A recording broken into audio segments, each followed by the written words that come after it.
December 18th City Council meeting. Councilmember Deems. Here. Councilmember Howe. Present. Councilmember Hyman. Councilmember Jackson. Here.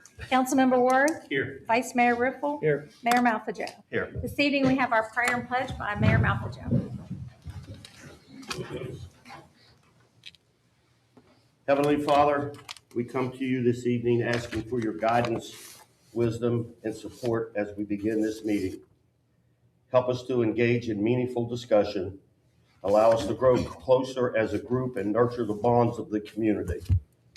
Fill us with your grace as we make decisions and continue to remind us that all that we do here this evening and all that we accomplish is for the pursuit of truth, for the greater glory of your name, and for the service of humanity. We ask these things in your name. Amen. Amen. I pledge allegiance to the flag of the United States of America. One nation, under God, indivisible, with liberty and justice for all.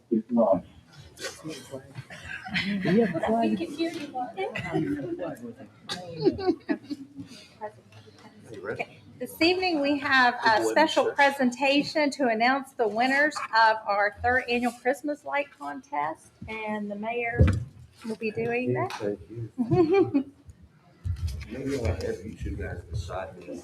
We bring no joy. There's three of them. Somebody please get a picture of this. You look like Christmas trees. You look good. You look good. Good evening. On behalf of the city of Clarksburg City Council, I'm pleased to announce the winners of this year's 2025 Clarksburg Christmas Light Contest. We are thrilled by the response from our community this year. We received many wonderful submissions, each showcasing the creativity, holiday spirit, and pride that makes Clarksburg such a special place during the Christmas season. We'd like to extend our sincere thanks to the volunteer judges who generously gave their time to review the entries, select finalists in each of the three categories: classic, creative, and Griswold. New this year, we've invited the public to help choose the winners through a 3-day online voting period. The community response was fantastic, with approximately 500 total votes helping to decide the winners, and we appreciate everyone who took the time to cast a vote and support these neighbors. And now the winners of the 2025 Clarksburg Christmas Light Contest in the classic category, 1626 Hamill Avenue, Carlina Moses.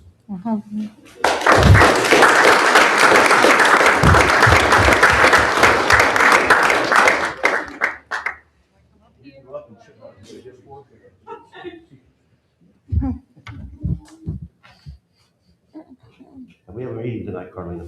wait. Get your picture.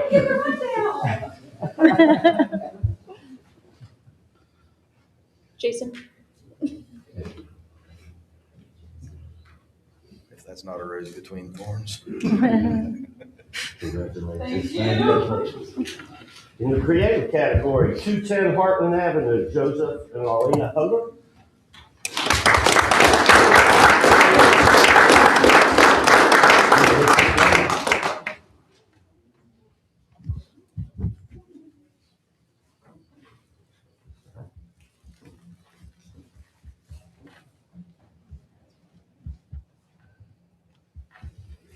Congratulations. In the Griswold category, 1733 Fairmont Avenue, Kirk and Terry Reader.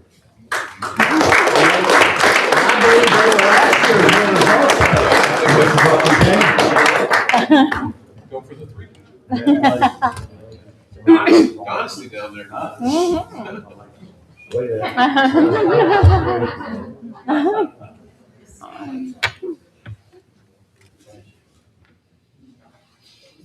Congratulations. Thank you, everyone. Congratulations to our winners, and thank everyone who participated. Your displays brought joy, light, and holiday cheer to the city. Thank you.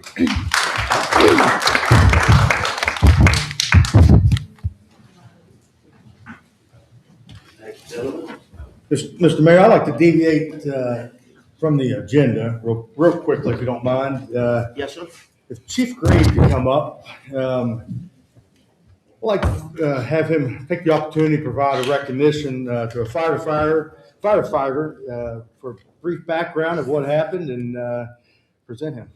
Seth, you step forward here, please. I'm going to give Seth here an award for certificate because he went above and beyond the call of duty on his days off from work. He's coming back from National Guard duty. Him and his girlfriend, he was hungry and wanted to stop at Tudor Biscuit World. And as he went in, the employees hollered, "Fire, fire, fire." They were panicking, didn't know what to do. So he calmed them down, got them out of the building, along with another gentleman, was able to extinguish the fire and save the owner of rebuilding a brand new building in Pinch, West Virginia.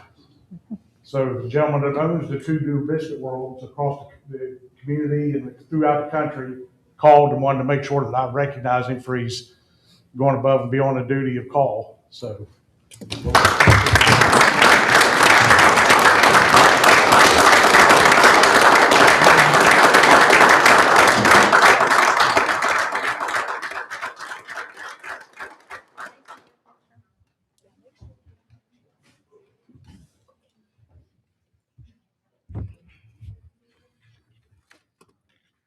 Approval of minutes of the regular session of December 4th, 2025.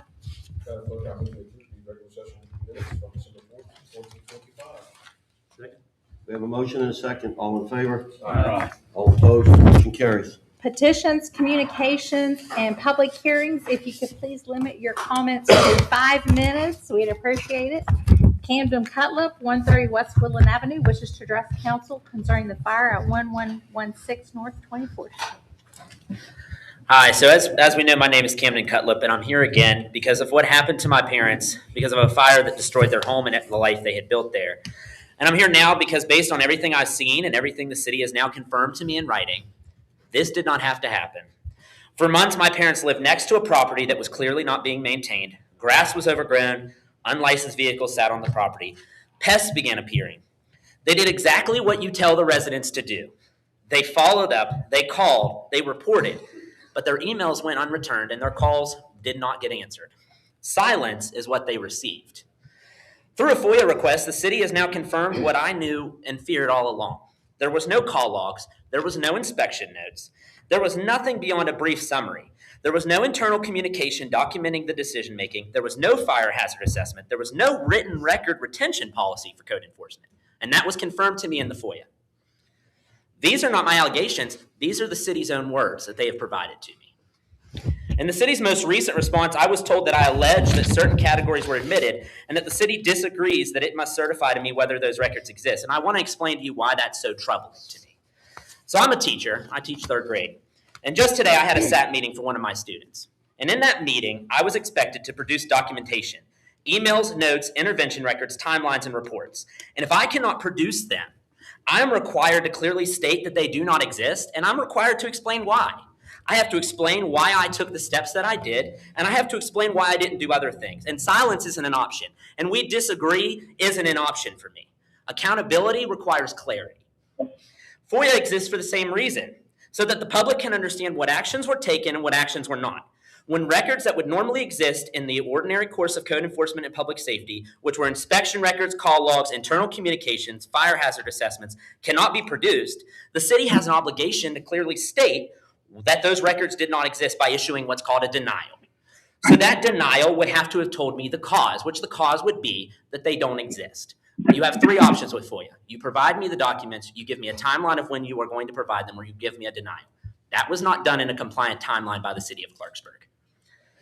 About 2 days ago, when I did receive a full document, I also received a voicemail that the city had never previously provided or disclosed, despite me clearly asking for that on November 28th. That only reinforces my concern that records are being shared reactively instead of completely or promptly. I'm not accusing individuals, and I'm not saying that there is no documentation. What I'm saying is there's no documentation showing that the city followed the steps they laid out in their own adopted laws and procedures. And when a government cannot show its work, the public has every right to question whether that work was done at all. You'll notice my mom and I are wearing shirts that say "still sharing." That phrase does not just reflect what we lost. It reflects what we've been forced to do to be heard here. We are still sharing our story, still sharing our documents, still sharing our emails, and still sharing this publicly because private requests, phone calls, and formal complaints were met by silence. We didn't choose to take this to the news. We didn't choose to take this to social media because we've said a million times that's not our style. That's not how we live.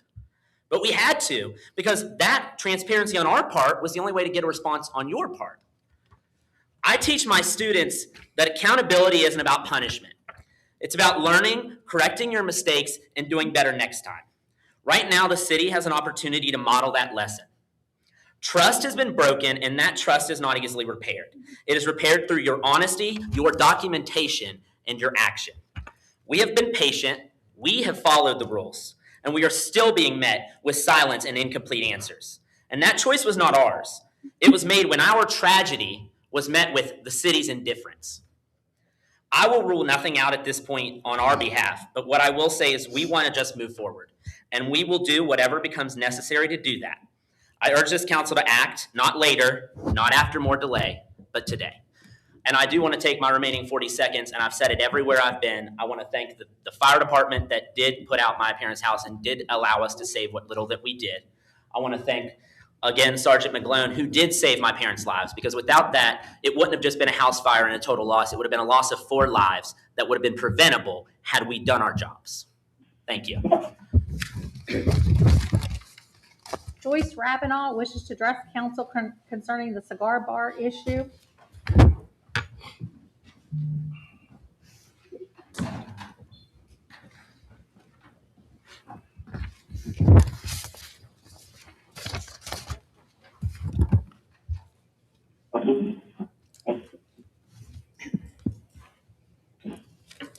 I come before you tonight to discuss the issue of the cigar bar that we have been talking about.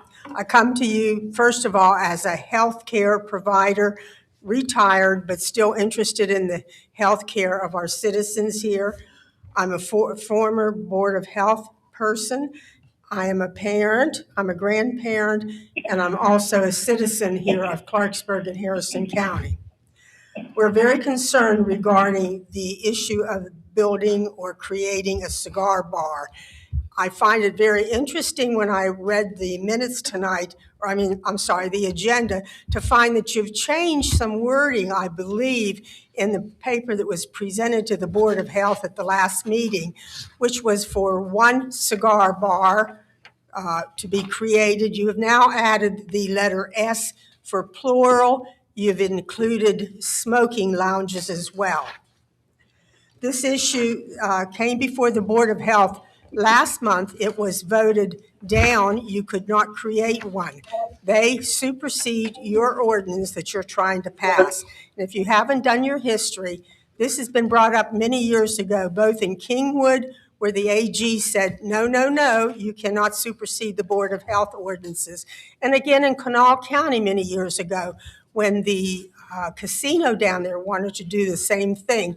The AG again said, no, no, no, no, you cannot supersede the Board of Health. This will go before them again.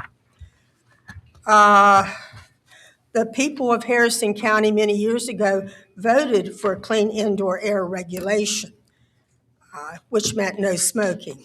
Furthermore, what kind of role model are you for your children and your grandchildren when you're going to promote it's okay to smoke? I'd be ashamed to do this. Do you have enough don't you have enough problems here in Clarksburg to deal with it right now with all the infrastructure problems you're having, the businesses that are closing and moving away, businesses that are moving out to Whitehall and Charles Point?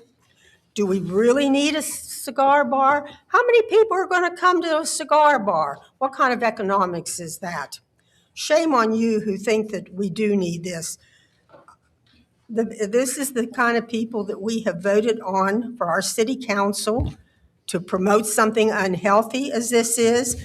And it's an addiction when you start smoking. We're trying to prevent our youth from start smoking. And you're saying to the youth, oh, it's okay, even when you get older.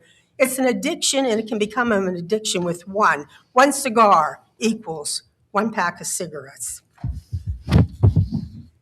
And I am upset over the fact that you changed the wording in the white paper, if that's what you want to call it, that you presented to the Board of Health at the last meeting. If I remember correctly, and I didn't bring it with me, it was one cigar bar for the town of Clarksburg. Now you have added S after everything, plural. Shame on you all. Ann Swagger, 501 Glen Avenue, wishes to address council concerning a fall during the Christmas parade.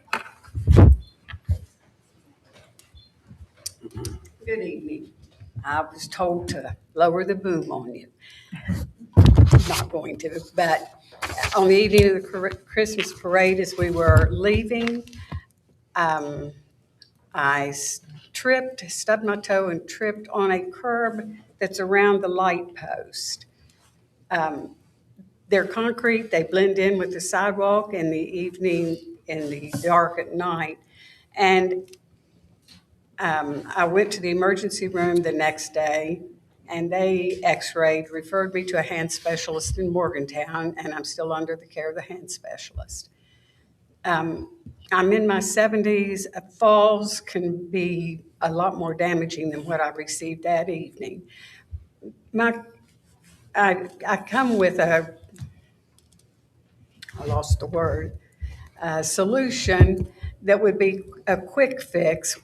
And I wish that the city could paint those curbs white or reflective so that they stand out from the sidewalk.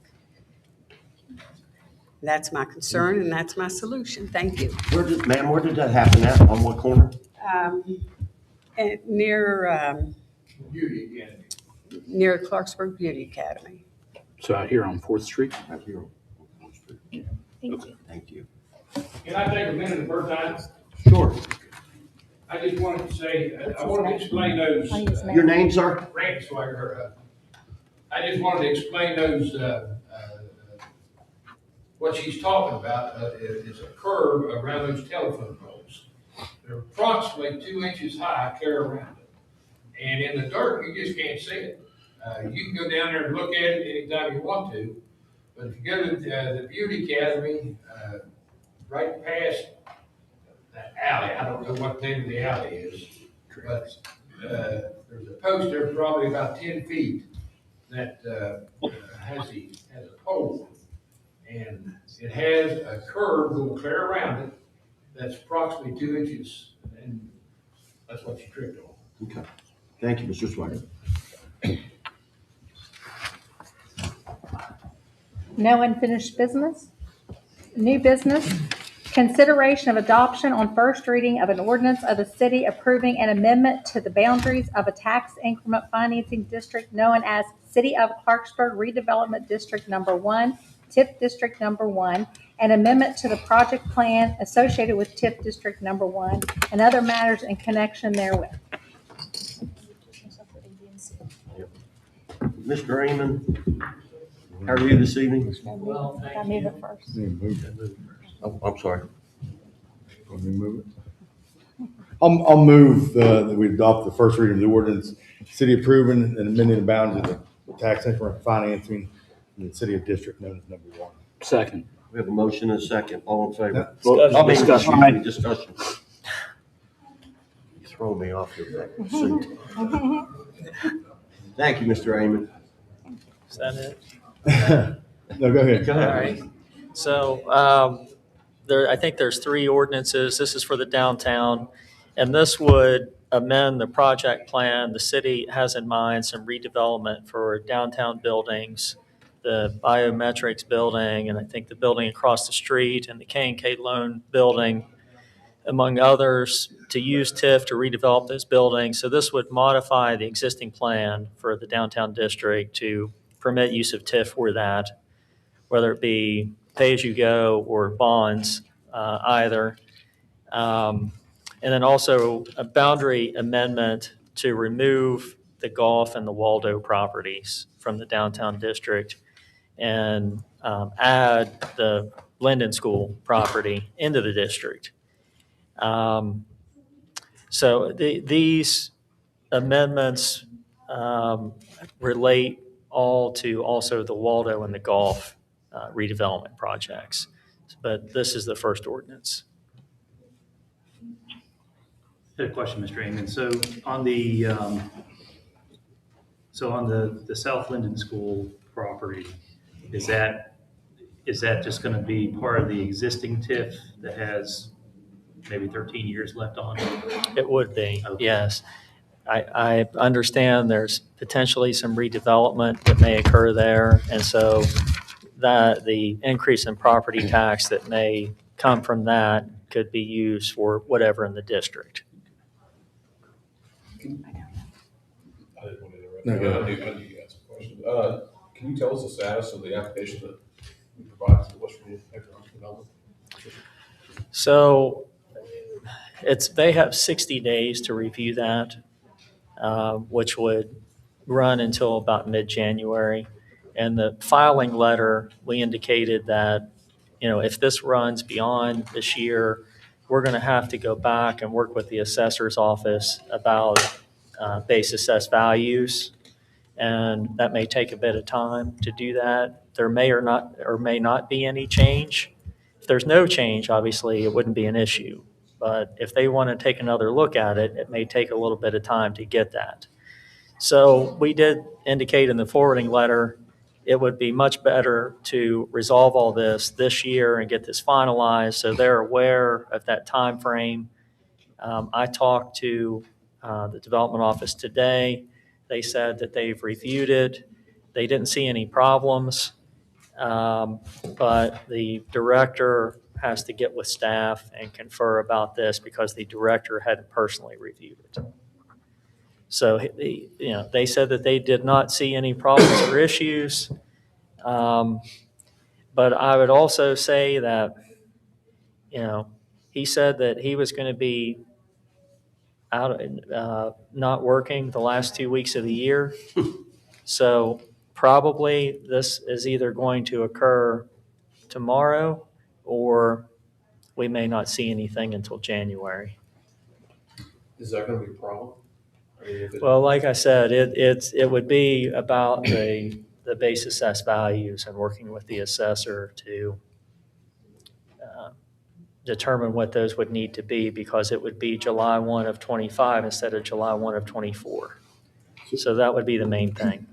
So to follow up on that, if it does go into 26 at some point in time and we come back with the new assessed values, does that affect anything of the first, second readings where we'd have to go through the process again? So I would say we could use the first, it would be at council's discretion at that point. I mean, I think we could use these first readings and then, we could not take this back up again until you have the final approvals and advance this in January. But there are also legal ads that so we would have to build out a new schedule for those legal ads and figure out how that would, what that would need to be at that point.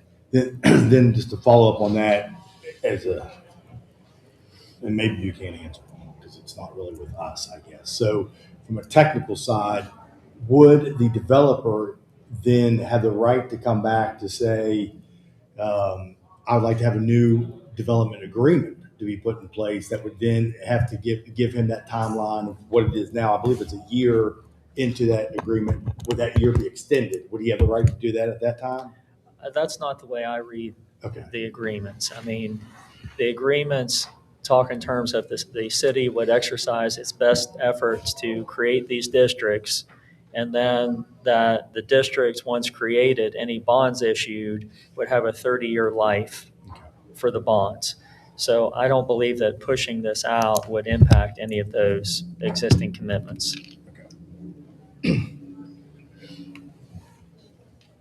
Well, then, if no one else, I'll go again. And maybe you can just clarify this, and I apologize. This is the map we were given or provided in the packet, which I can't even see the numbers with glasses on, but, I brought some things with me too, if that might be magnifying helpful.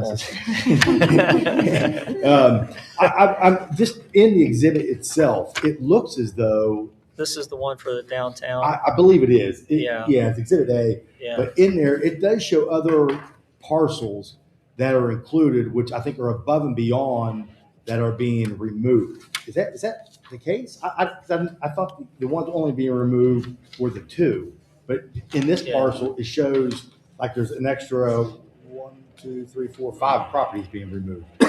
So I don't know if that's a error that somebody made on this document, but I don't see it listed in the document of the TIF. But the exhibit A definitely shows that. Yeah, so the idea behind that is, it would be novel for the development office to consider what you might say it would be a TIF within a TIF. So the idea is to remove the Gulf and the Waldo properties themselves and also the surrounding properties to get them out to where they're not within the boundaries of the existing district. So try to, picture like, say the district's over, say, this is the district and, like the Waldo property, say is here, it's fairly close to the edge of the district, but there are still some other tax parcels on the other side of it. So the idea would be to remove the Waldo and then all those other tax parcels so that you get to the edge of the district. Just so you're not leaving a hole? So you're not leaving a donut hole. Okay. Yeah. Okay. So do these parcels that are being removed, are they, in I guess the existing TIF, are they going to be added into the new TIF? Only some of them, just the parcels that are anticipated to be part of the redevelopment effort. So for the Waldo, it would just be the Waldo tax parcels themselves, not the, some of the Hughes Avenue, Clarksburg Publishing Company, some of that property is being removed. It's not being brought into the new districts because there's not anticipated to be any redevelopment there. And in fact, if they were brought in at their current values and they were to depreciate over time, somehow, there's a lot of equipment over there. If that equipment value goes down, it could actually reduce the amount of increment that would be available to pay on the bonds. So it's probably better to leave those out. Anyone else? Yeah, one more. Yep.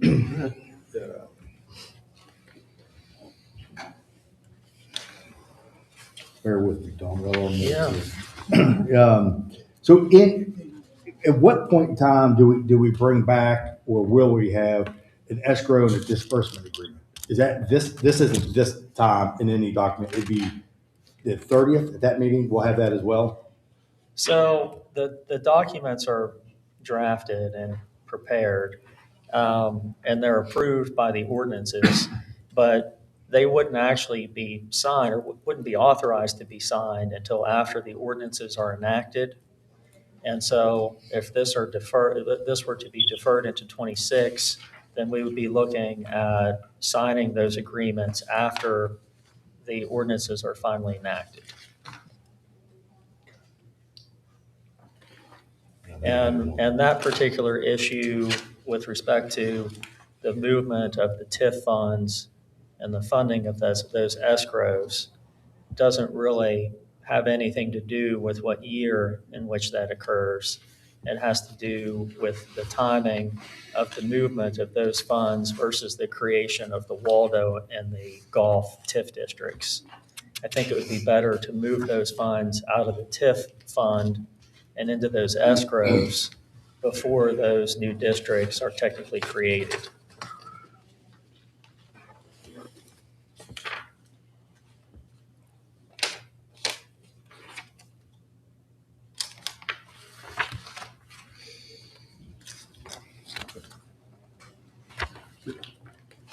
We have a motion and a second. All in favor? All opposed? Motion carries.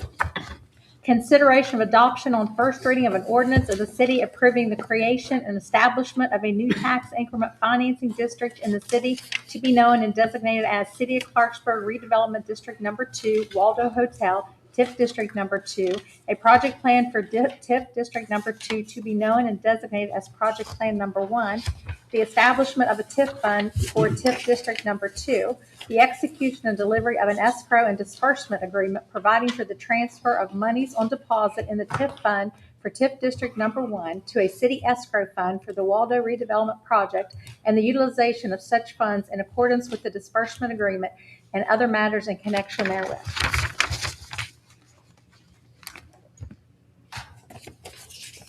So this would be creating the Waldo TIF district, approving the establishment of a TIF fund for that district, approving the boundaries, which would just be the properties associated with the Waldo itself, and then also providing for the creation of this escrow fund for that project and authorizing the movement of monies from the downtown TIF fund over to that escrow to be used to meet the city's obligations under the economic development agreement for the Waldo project. Now, it doesn't say in there, I need some direction from council on how much. Like that obligation for Waldo, I think is a $2 million obligation. And I don't know how much of that the city wants to use the TIF for, or whether there's other resources that may have already been spent by the city that's being applied to that 2 million. So I do need some direction on that before that ordinance is finally enacted and finalized. Madam Clerk, move we adopt the first reading on ordinance, city approving creation and establishment of the new tax increment financial district in the city to be known as designated as City of Clarksburg Redevelopment District Number 2, Waldo Hotel. Second. Thanks. No discussion. So if I may, Kim, Kim, anybody know the balance of the TIF fund?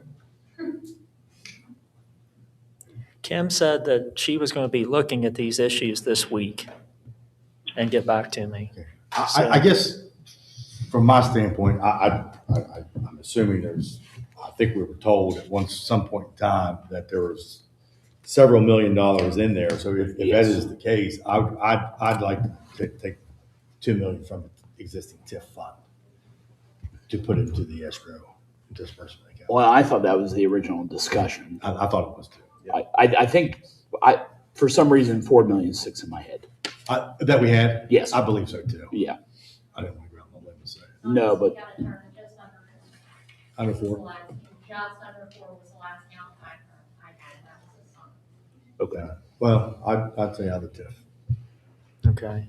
Okay, we have a motion and second. Well, I'm sorry, you still have discussion? Yeah. I'm sorry. So, Tom, similar to the question about the donut hole in the TIF, and maybe I'm just not following it on this map. So on this exhibit A, number 2, so we removed that outer portion. But this one doesn't show the outer portion. Does that matter, or is this saying where the funds are going to be utilized? That's saying what the boundaries of the new district are going to be. It's going to be just those particular tax parcels. But I guess this one on here only shows the one thing, just the one. I think it's one parcel. Okay. Yeah. Yeah. Okay. So the other one was just out of the original TIF district number 1. We moved the outer area to totally remove from the. Okay. Yes. Right. Yeah. Gotcha. Just want to make sure clearly understood that.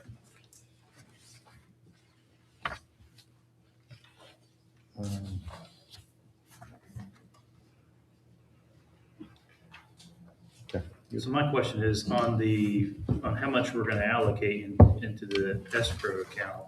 I mean, that was, there is a solid number in the economic agreement? Yeah. Yeah, it talks in terms of Okay. incentive funds. And it doesn't limit the city as to the source of what those monies would be. And it doesn't specify that it would be TIF.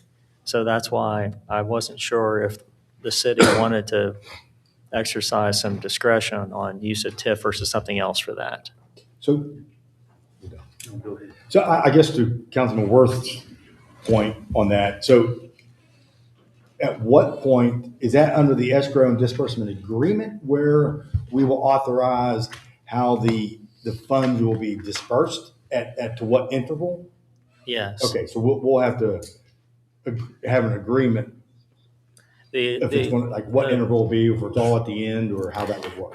The current draft of the agreement it's always the safest course of action that it's done on a reimbursement basis, that the developer has expended monies and then the city's disbursements from the escrow are being used to reimburse those costs previously paid by the developer, and that for each requisition that the developer would be submitting, that the city would pay a certain percentage of that, would reimburse a certain percentage of that. And so that could be 100%, that could be, but I'm just thinking if the city doesn't want to reimburse the entire amount that they've paid, it gives you the option to specify a lesser percentage as they go along with the project. But that's the way it's currently structured. And that they would have to, I haven't gotten any feedback from the developer yet. They've been sent a copy of the drafts. But they would have to have contracts. They would have to, bid, for portions of they're going to use TIF for, they have to bid those portions. So either they have to have signed contracts for the entire project, give you guys a a budget basically that indicates what the cost is and what the sources of funds are to pay those costs, and a schedule for completion of the project within the terms of the construction contracts before you have an obligation to make reimbursement payments. So that's the safest way I could think of to structure the whole thing. That way you know that the developer's moving forward, that they've got signed contracts, they've given you a budget, you've got a schedule, they're paying the costs first, and then you're reimbursing those costs. Now, if they come back, that's the safest structure for the city. If they come back and push back on some of those things, maybe we have to make some adjustments, but we only have so much time if this is going to happen by the end of the year. Now, if it's going to happen next year in January or February, that obviously allows some more time to discuss those agreements. I mean, ideally, I guess in mathematical of it, we're only putting in approximately 5% to the total project. It's going to be excess of 30 million. So putting less than 5%. I mean, from stewards, being good stewards of the public funds within the current TIF, I'd prefer to put hours in at least after the first quarter, but I don't know if that's something we can look at in the escrow and disbursement agreement as we go along. So is this dispersal agreement, is this what we've talked about with a draw schedule? Yeah. Yes, I believe so. It's on the phone. Who is that? That's Councilman Jackson. Oh, okay. Goes to Christmas past. Hey, I'm still here. I'm just listening closely. All right, Christmas present. So a draw schedule, yes, that I saw that in the agreements. I think a draw schedule is tricky because you don't know what the actual draw schedule is going to be. I mean, it's a fictitious draw schedule. If you're going to set it out in the beginning as to how much you're going to be reimbursing based upon presumably the construction expenditures, it's fictitious. You don't know. You only know every month when those draws are submitted. I mean, that's why I kind of thought about a percentage of whatever the requisitions were, whatever the expenditures that they were submitting. Okay. Those would be actual. And a certain percentage, it could be 100%, it could be whatever, but to me, that's more based in reality. Okay. Because they're actual costs. I want to go back to 2 steps. So this disbursement amount to the escrow fund from the TIF, did we agree on a total of what was going to go into this escrow account? So Martin suggested the entire amounts, but that hasn't been, that's a blank in the ordinances that I need some direction from the city on to fill And that. with that said, do we need to, would we need to make an amendment to vote on inserting that total amount? You know, you can, I think that can be established on the next reading. Okay. I don't think it's a material modification. I mean, it's contemplated that a number is going to go in there. Okay, all right. You know, I think you could defer that. But if everybody knows that that's what you want, we could decide that today. Well, just to clarify, I guess, I guess I mentioned the 2 million because my recollection would be, I guess, the development agreement, that it said 2 million, correct? Yes. And incentive funds. So we wouldn't. It doesn't say TIF funds. Wouldn't be TIF, but I guess I'm opposed. To I'll just using say other now, funds. I'm opposed to using any general funds, any sales tax funds, or any other funds, only TIF funds. Yeah. But Would there be any benefit for us not to put 100% into the account right now? Well, I mean, the most logical use of funds is the TIF funds. I mean, that's the purpose. You know, other funds, general funds, other sources of funding, not really the purpose of that funding. Sure. So, I mean, But we're not. My only thing is, I don't know if the city has already made expenditures to reduce that $2 million down to some lesser number. And I don't want to see you overfunded. Well, Right. So when you're saying, did we make any expenditures out of the 2 million fund? You mean out of the current 2 million committed to the project? Yes. Oh, well, we need to verify that because I'm unaware if we did. Now, the agreement does say capital costs of the project, that the incentive funds are to be used for capital costs. So those are costs that, and so we're getting into accounting now, but that benefits future periods. And so it's something that would be booked to an asset cost that would be then amortized and depreciated into future years, whereas an expense is something that doesn't benefit future periods. It only benefits the current period. So therefore, it's not a capital cost. So I don't know. That depends on their accounting and, you know, if we paid some costs, whether they're going to capitalize that to the cost of the building, because we're not into bricks and mortar yet, you know. So. Okay. So if you could, since we have no one to direct here to be able to take this on for us, could you reach out to the finance director tomorrow, send her an email and request anything that has been committed, paid, or anything such as that, so we know that number? Yeah. So I agree. I don't want to overcommit any funds to that project. Yeah, for sure. Thank you. There's a couple other things in that agreement to mention. If they don't hit certain if the developer doesn't hit certain benchmarks, like they have from a year out from the date of the economic development agreements, which I think were May and September. May for the Waldo and September for the Gulf, to get their financing in place. And then a year out from that to actually giving a notice to proceed to the contractor. So I'm saying in there right now that if either of those benchmarks aren't hit, then the city can pull that money back out of the escrow and put it back into the TIF fund. And then later on, if there's any breach of the agreements by the developer, then we could look at a discussion about them having an obligation to reimburse those monies back to the city. Although the economic development agreement doesn't commit that, that's an open question right now as to whether there's any obligation on their part to reimburse. So I basically say in the agreement that the parties would get together and try to sort that out. If that doesn't work, then you would mediate it. If that doesn't work, then you have rights to enforce that in circuit court.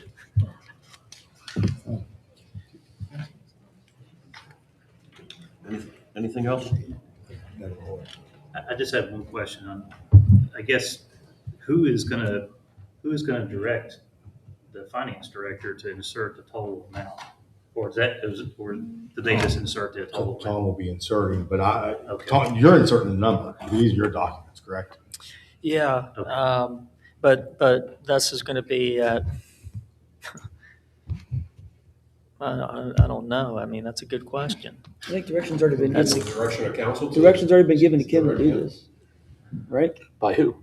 I mean, Council? you can set some confines now for how to work that out and give me direction as to what to do, because there's no one I can really talk to about it other than, because I can't really talk to the manager about this.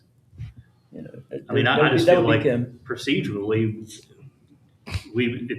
if we were all gonna agree, okay, $2 million as a total, I mean, even at first reading, it might have to be an amendment inserted to where it's on the record that we agreed to that. I mean, We can do the I'll second ask the reading. city attorney, parliamentary, is That's an something that easy we one. can do? I think you just move to amend, because you're saying there's a blank in there, so you Yeah. move to amend the fill in the blank, and that can fill in the blank, or Paul can do it, it's not. Yeah, Normally, if you change the ordinance, whoever wrote the ordinance changes it. If I usually change it, if someone internally does something, they change it, Tom changes it, or I'll change Tom, whichever one, so that doesn't matter. We don't have to make any changes till the second reading. I guess if you guys are thinking that it's the full amount of the incentive funds under each agreement, then if you want it to be that amount, less anything that Kim tells me has already been expended to reduce those obligations, then that's the number. But you run the risk that the developer might say that that's not a capital cost. So I don't know how to resolve that one. Well, I would venture to say that there's probably not been any capital costs. So you should probably just move the full amount over. And then if we determine later on that the city has already made some expenditures, then we can try to work that out with the developer at that point. We control the escrow now. Yes. So the obligations, even if we move $2 million over there, we can pull back the $2 million next week if we want to. 'Cause we have Well, this- it does. money. Let's see.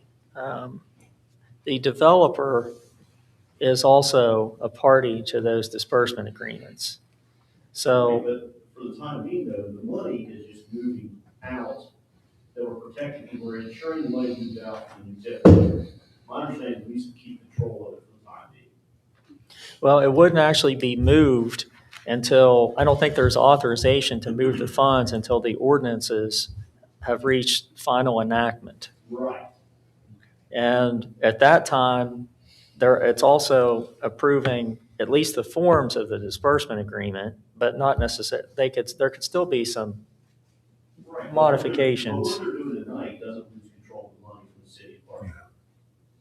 No, Okay. not until the disbursement agreement is signed. Right, which we haven't negotiated finalized yet. Correct.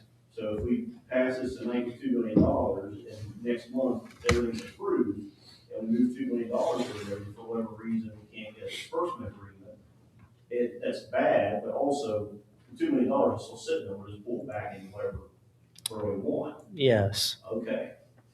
Yeah. So then your recommendation would be to make an amendment to insert the $2 million into the blank? If we have a blank, we can fill it, we might as well fund the whole thing, because again, we're not irrevocably committing anything to the project. We're merely setting it up to do so at a future date. So my question would then be, can this even be passed if it is blank? No, I think you absolutely can. You just need to amend to clarify that we're putting in the amount that we're required under the economic development agreement. Or the amount that we agreed to under the economic development agreement.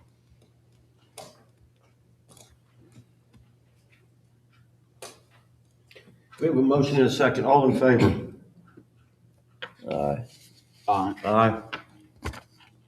I mean, is it up for discussion or still or Yeah, what? but still.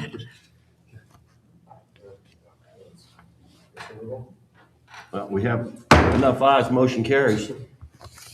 Consideration of adoption on first reading of an ordinance of the city approving the creation and establishment of a new tax increment financing district in the city to be known and designated as City of Clarksburg Redevelopment District Number 3, Golf Building, TIF District Number 3, a project plan for TIF District Number 3 to be known and designated as Project Plan Number 1, the establishment of a TIF fund for TIF District Number 3, the execution and delivery of an escrow and disbursement agreement providing for the transfer of monies on deposit in the TIF fund for TIF District Number 1 to a city escrow fund for the golf building redevelopment project, and the utilization of such funds in accordance with the disbursement agreement and other matters in connection therewith.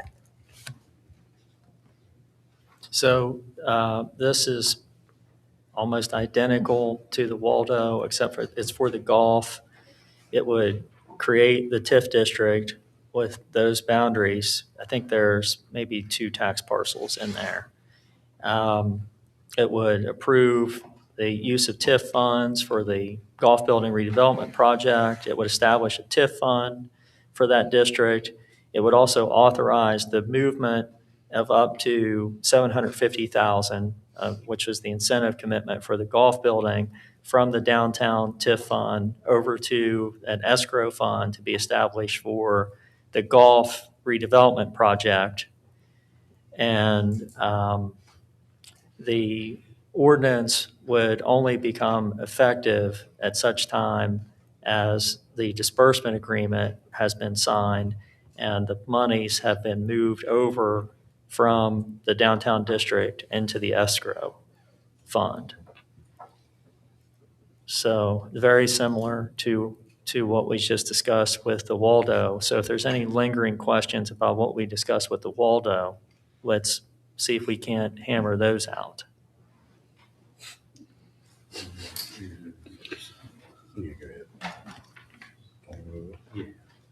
I'll move that we adopt on our first reading of the ordinance approving the creation and establishment of the new tax increment financing district in the city to be known as City of Clarksburg Redevelopment District Number 3, the golf building.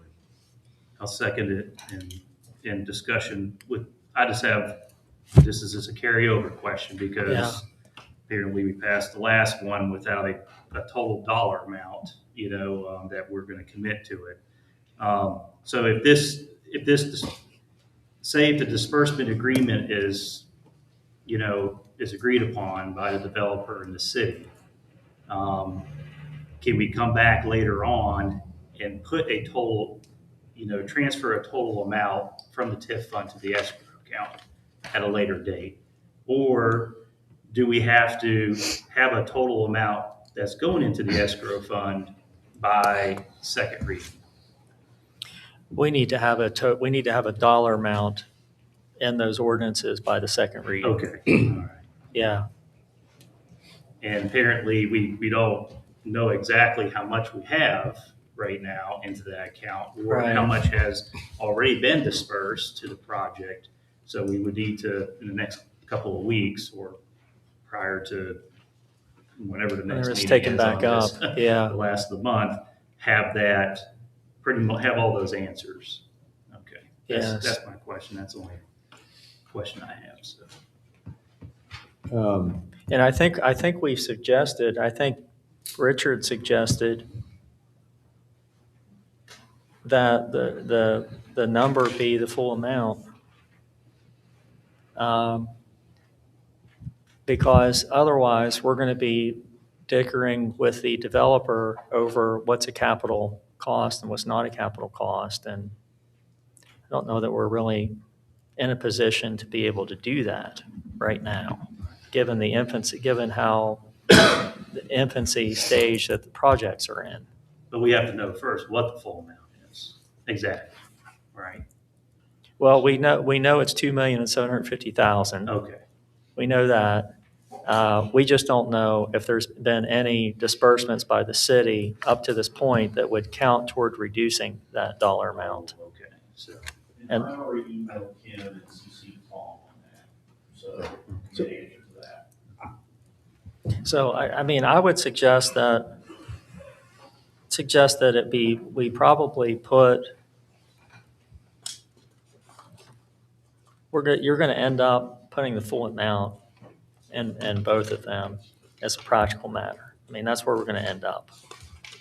But we can wait to figure that out. We can wait to definitively establish that.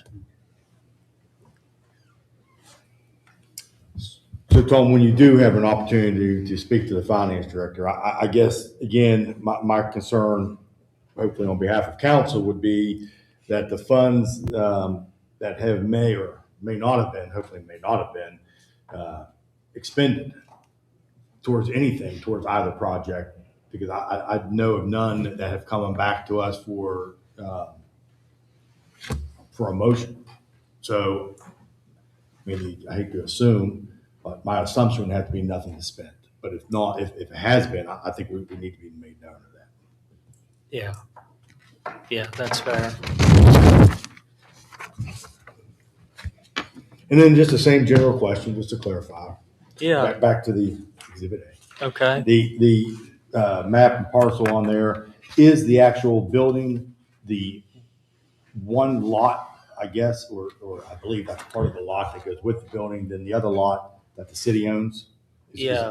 Is I think that there's two tax parcels there. They're oddly shaped. They are. Yeah. Okay.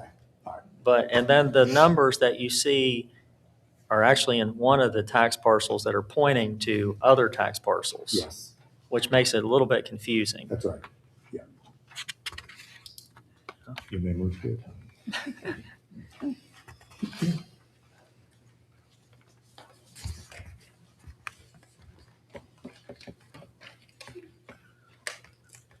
So I think you've got a motion and a second.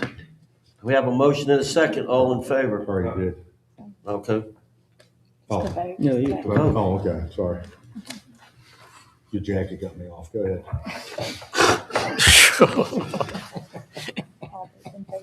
All those in favor? I didn't know if you guys would still keep talking. Anybody opposed? Motion carries. Consideration of first reading of an ordinance transferring 105 Grove Avenue from the city of Clarksburg to the Clarksburg Land Reuse Agency. I move to transfer 105 Grove Avenue in District 3, tax map 4, parcel 370 to the Land Reuse Agency. Second. We have a motion. Discussion. So I think these are the types of transfers that are intended for the use of the LRA. I think I believe when this was put in place and brought to council, it was primarily for these types of properties. So I'm going to refer to as a side lot that I think we bring here, that were vacant lots, demo lots, to be able to hopefully utilize to an adjacent property owner. And this one, I think it was in 2013 that the city did acquire the lot after a demo. I think Wells Fargo did indeed deed it over with a payment as well.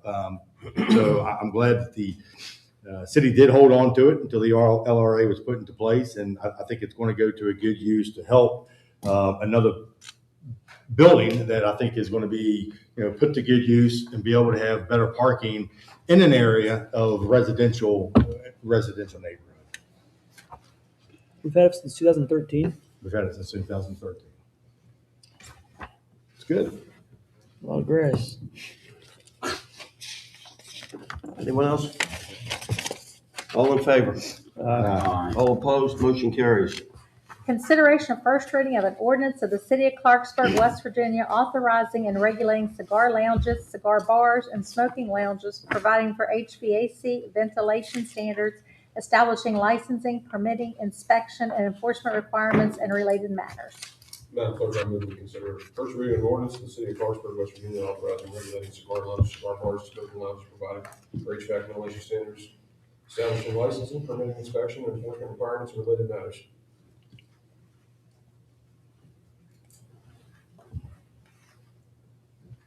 We have a motion. We have a second. Second in discussion. So can somebody explain the votes? the votes that the health board took. I kind of read an article once. There was, on the vote on November 19th, there was 3 in favor, 2 abstentions, and 1 voted against, so it was passed. Then a special meeting was called, and it was voted on again, and that vote died. And 3-3. Yeah, I explained to them that the original vote is still valid. It was not rescinded. It was not removed. That vote occurred on the 19th of November. There was some misprint in the paper, I think, is what happened. So they're saying based on the misprint that they believe a second vote was necessary? No, they didn't. Someone on the health board did not believe that how it was put into the agenda was correct, so they wanted to re-vote on it. But the original vote still happened. And like I said, it was 3 in favor, 1 against, 2 abstentions. And I would like to say, you know, if you don't want to be into a cigar bar, don't go. You know, I occasionally smoke a cigar on my front porch, not in my house, on my front porch. I know people that smoke 3 and 4 cigars a day.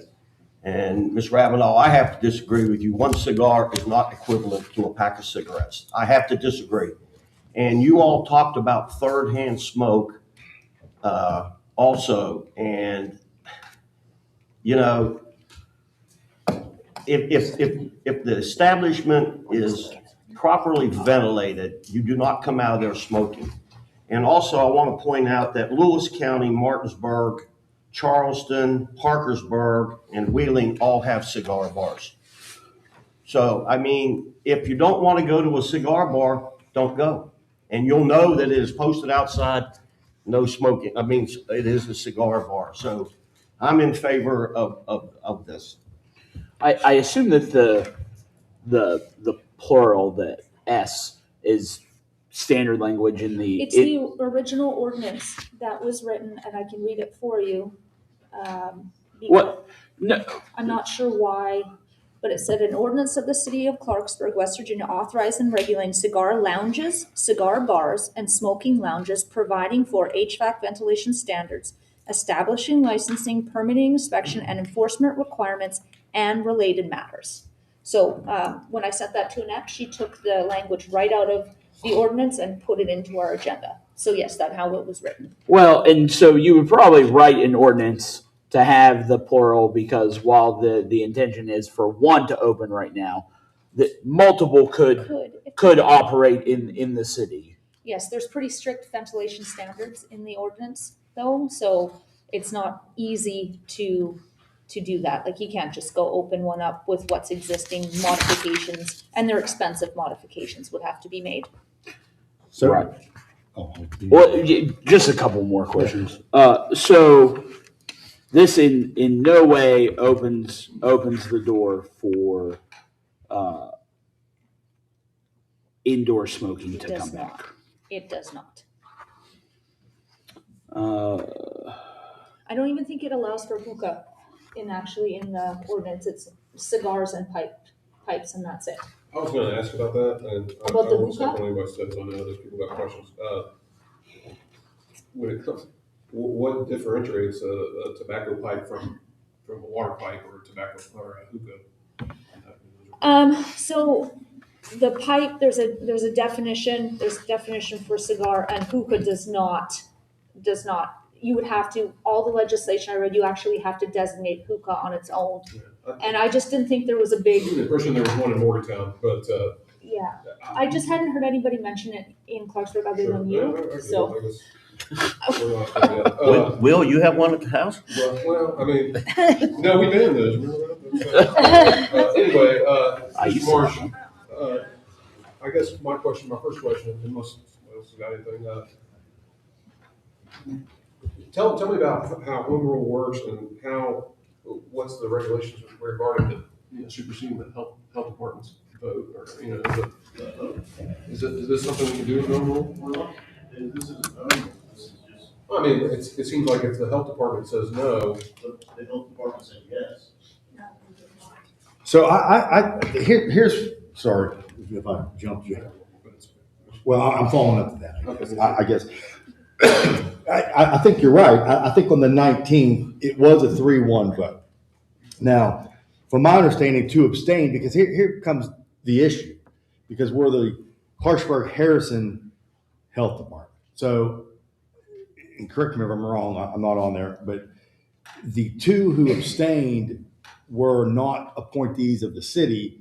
They were county appointees. So the issue became, do they have a vote? Why would they vote? Because they don't live in the city, nor should they be governing then specifically for the city when the county health board is not looking at this widely throughout the entire county itself. So I think that in itself became confusion in that meeting. But also, if my memory is correct, being on the board, structurally, how they pull motions forward is it would be approved to be put onto the agenda. And I don't know if that was ever done or if that was even a question. But then they came back and then they did have that second vote. It was 3-3. The 2 abstained. Then we're told, well, you're voting on it. You remember everybody must vote. But I believe that in itself was kind of a little bit more color, I guess, to the votes. I'm not sure where, with all due respect, that information came from, because I was at that vote, and so was the mayor was in the room too. They never gave a reason for their abstention, but it was made very clear that once this, if it passed, it would go to the city of Clarksburg to vote on and Harrison County Commission to vote on. Both individual elected bodies get to vote on the ordinance. If city of Clarksburg votes it through, then it's applicable to the city of Clarksburg. If Harrison County votes it through, then it's applicable to the entire county. But that was the interpretation, that legal interpretation that the executive director of the health board gave us that day. On the first day, November That's 19th, right. or the second? This first day. So no information that you provided here was given out on the second meeting, nor does that invalidate the vote on the first meeting. Well, let's make it clear. I'm not validating anybody's vote. I don't have a vote in it based upon the health department. I'm just giving color to my colleague here of what I was told after the fact by a voting member. But in addition, I guess from legal, if you would like to give us some advice, because here's a stumbling block, I think, because unless somebody said things have been repealed. So in 2002, from the Office of the Attorney General. So at the time, AG Darrell McGraw, the question was presented to him, and it says, does a municipal ordinance have the force of law where that ordinance conflicts with a regulation enacted by a county health department, and where the municipality does not have a separate full-time municipal health department, which we do not, we're combined, under the supervision of a municipal local health officer, which again, ours is a combined Clarksburg Harrison Health Department. So the brief answer he gave in this legal opinion 2002, which I'm not arguing maybe needs updated, but the fact that it's out there, it's lingering. The answer is no, the municipal ordinance is of no force in effect. So, I guess my fear is, here we are, we're going to pass something on first reading, possibly pass it on second reading. It goes into effect. I just hope whomever that wants to invest a large amount of money into their properties, and then we find out, we didn't do our due diligence. This stands. What are we going to do for the people who put the money in? Who is liable for that? Is it now the city? Is it the county? Is it the health department? Who answers to that?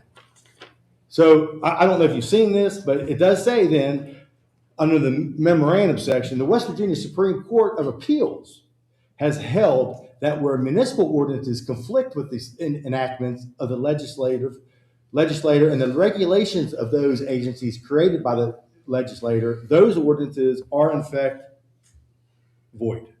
Well, but Chad, at that the executive director told us that because we were adding it on as a variance to it, it did not conflict. Well, We were not trying to change the original legislation. That's fine. But all due respect, Chad does not work for me. And I have a vote tonight, and I'm asking our attorney to either investigate this more, or if you'd like to take a second to read this or look it up, you're more than welcome to. But I think we need to know if we're putting ourselves down a road that we shouldn't be going based upon an attorney general's opinion that was taken to the Supreme Court and it's upheld. So if we want to go down the road and make that vote and we're going to ignore it, I just want to know from a legal opinion, is that something we should be doing? Or we have home rule, let's do it the proper way and say, look, we know this is out there. Let's go to the home rule board and say, we want you to tell us what we can do and can't do based upon what we want to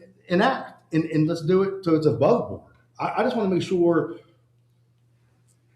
I mean, it's a very litigious environment we live in, and I think that the fact there's a ruling out there, I'm just very. Number one, AG's opinions do not carry the law.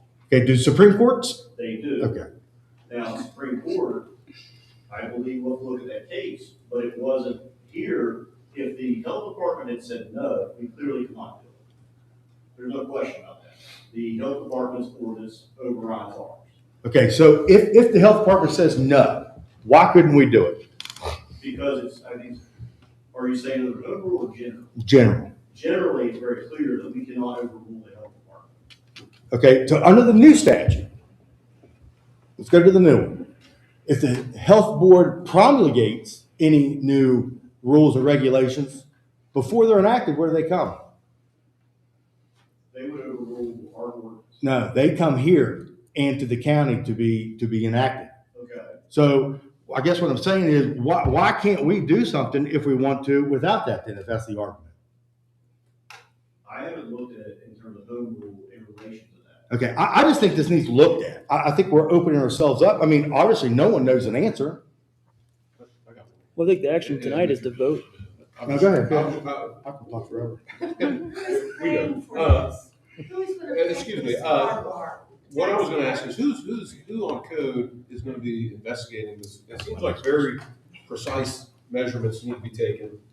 And do we have somebody at code? I know we have, I guess, an interim person at the moment. Do we have the capabilities to do what the ordinance says? I guess when it comes to measuring and making sure that cubic feet per minute of air is moving and all that stuff? Yeah, so to measure it, we would actually bring somebody in, but the equipment that you buy, we would verify that it was the correct equipment So that on was that purchased. note, I'm gonna move that we table this until we talk to the home rule board. Second.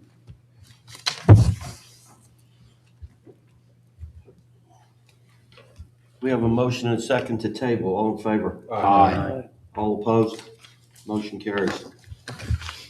Consideration of a resolution of the City of Clarksburg, West Virginia to enter into change order with Empire Builders, Inc.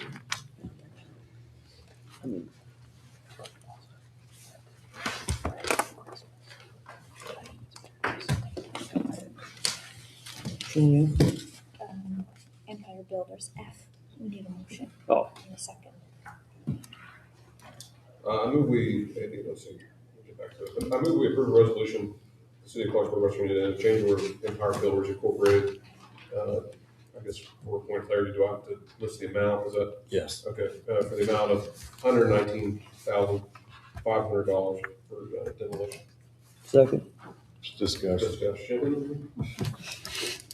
Want me to go first? Sure, I guess. Go ahead. Well, I guess, not quite sure we wanted to get to this point yet, but we have another agenda item on the agenda in regards to the house fire at 116 North 24th Street. And I don't know if I'm jumping the gun here, but at the top of this, we have property on Liberty Avenue that was, assuming the recent destroyed by fire, right? Is that property? That's on Liberty Avenue, I believe it was. It was on Liberty Avenue. I don't know if that's the exact address. Okay. I'm curious if the discussion here that we're gonna have here, 2 agenda items. I'm curious if that's something we need to insert into this, if that's gonna be the discussion. Again, I don't wanna jump around on the agenda. I'm just asking for clarity, I guess. So, you want me to give you clarity? Sure, let's hear it. Or intent? That is not my intent, but that is not my intent to insert it because there's no environmental testing done. So I think that'd be jumping the gun in itself to be able to put it on to a proposed change order that is currently out there now. So that would not be the intent. I think the intent is to say that we would absorb the cost, but I'm not saying we're awarding the cost or awarding that demolition. We have nobody to award it to as of right now. You have another question? That's where I'll go. So I guess when was the what contract are we amending the change order to for Empire Builders? Contract number 4. Is it number 4, Jason? Howard Street? Number 3. Okay. 104 Howard Street, 140 Howard Street. Okay, so on contract number, what number? 3. 3. On contract number 3, that was awarded January of 2025. Jason, what year was that? I'm unsure when exactly it was. It was January 16th, 2025. So they're currently still under contract with us. what are they doing? The contract just hasn't been released yet through standard. Have they been paid? I'm pretty sure Kim has paid them. So that contract's closed. So is the only house remaining on that contract that they did not do on the original contract was 756 Locust Avenue on contract 3? Correct. Why did they not do it? We withheld that one in hopes of future development. Ms. Shana was working with somebody to try to develop that property, and we deemed that it was beyond repair, so we added it back in. Okay, so just for the future, we're going to go down this road, but I think that wasn't the answer I was expecting. But so we deemed it, but it's already on the demo list. So did that go to the Board of Code Appeals to give a plan of action of how that property was going to be rehabilitated? No, we put it on hold to demo it until we talked to the person we thought would be able to redevelop it, and it just wasn't possible. Okay, I think we just need to be careful about this because there's really not a mechanism. Once it's on the demolition list, there's not really a mechanism to remove it from the list.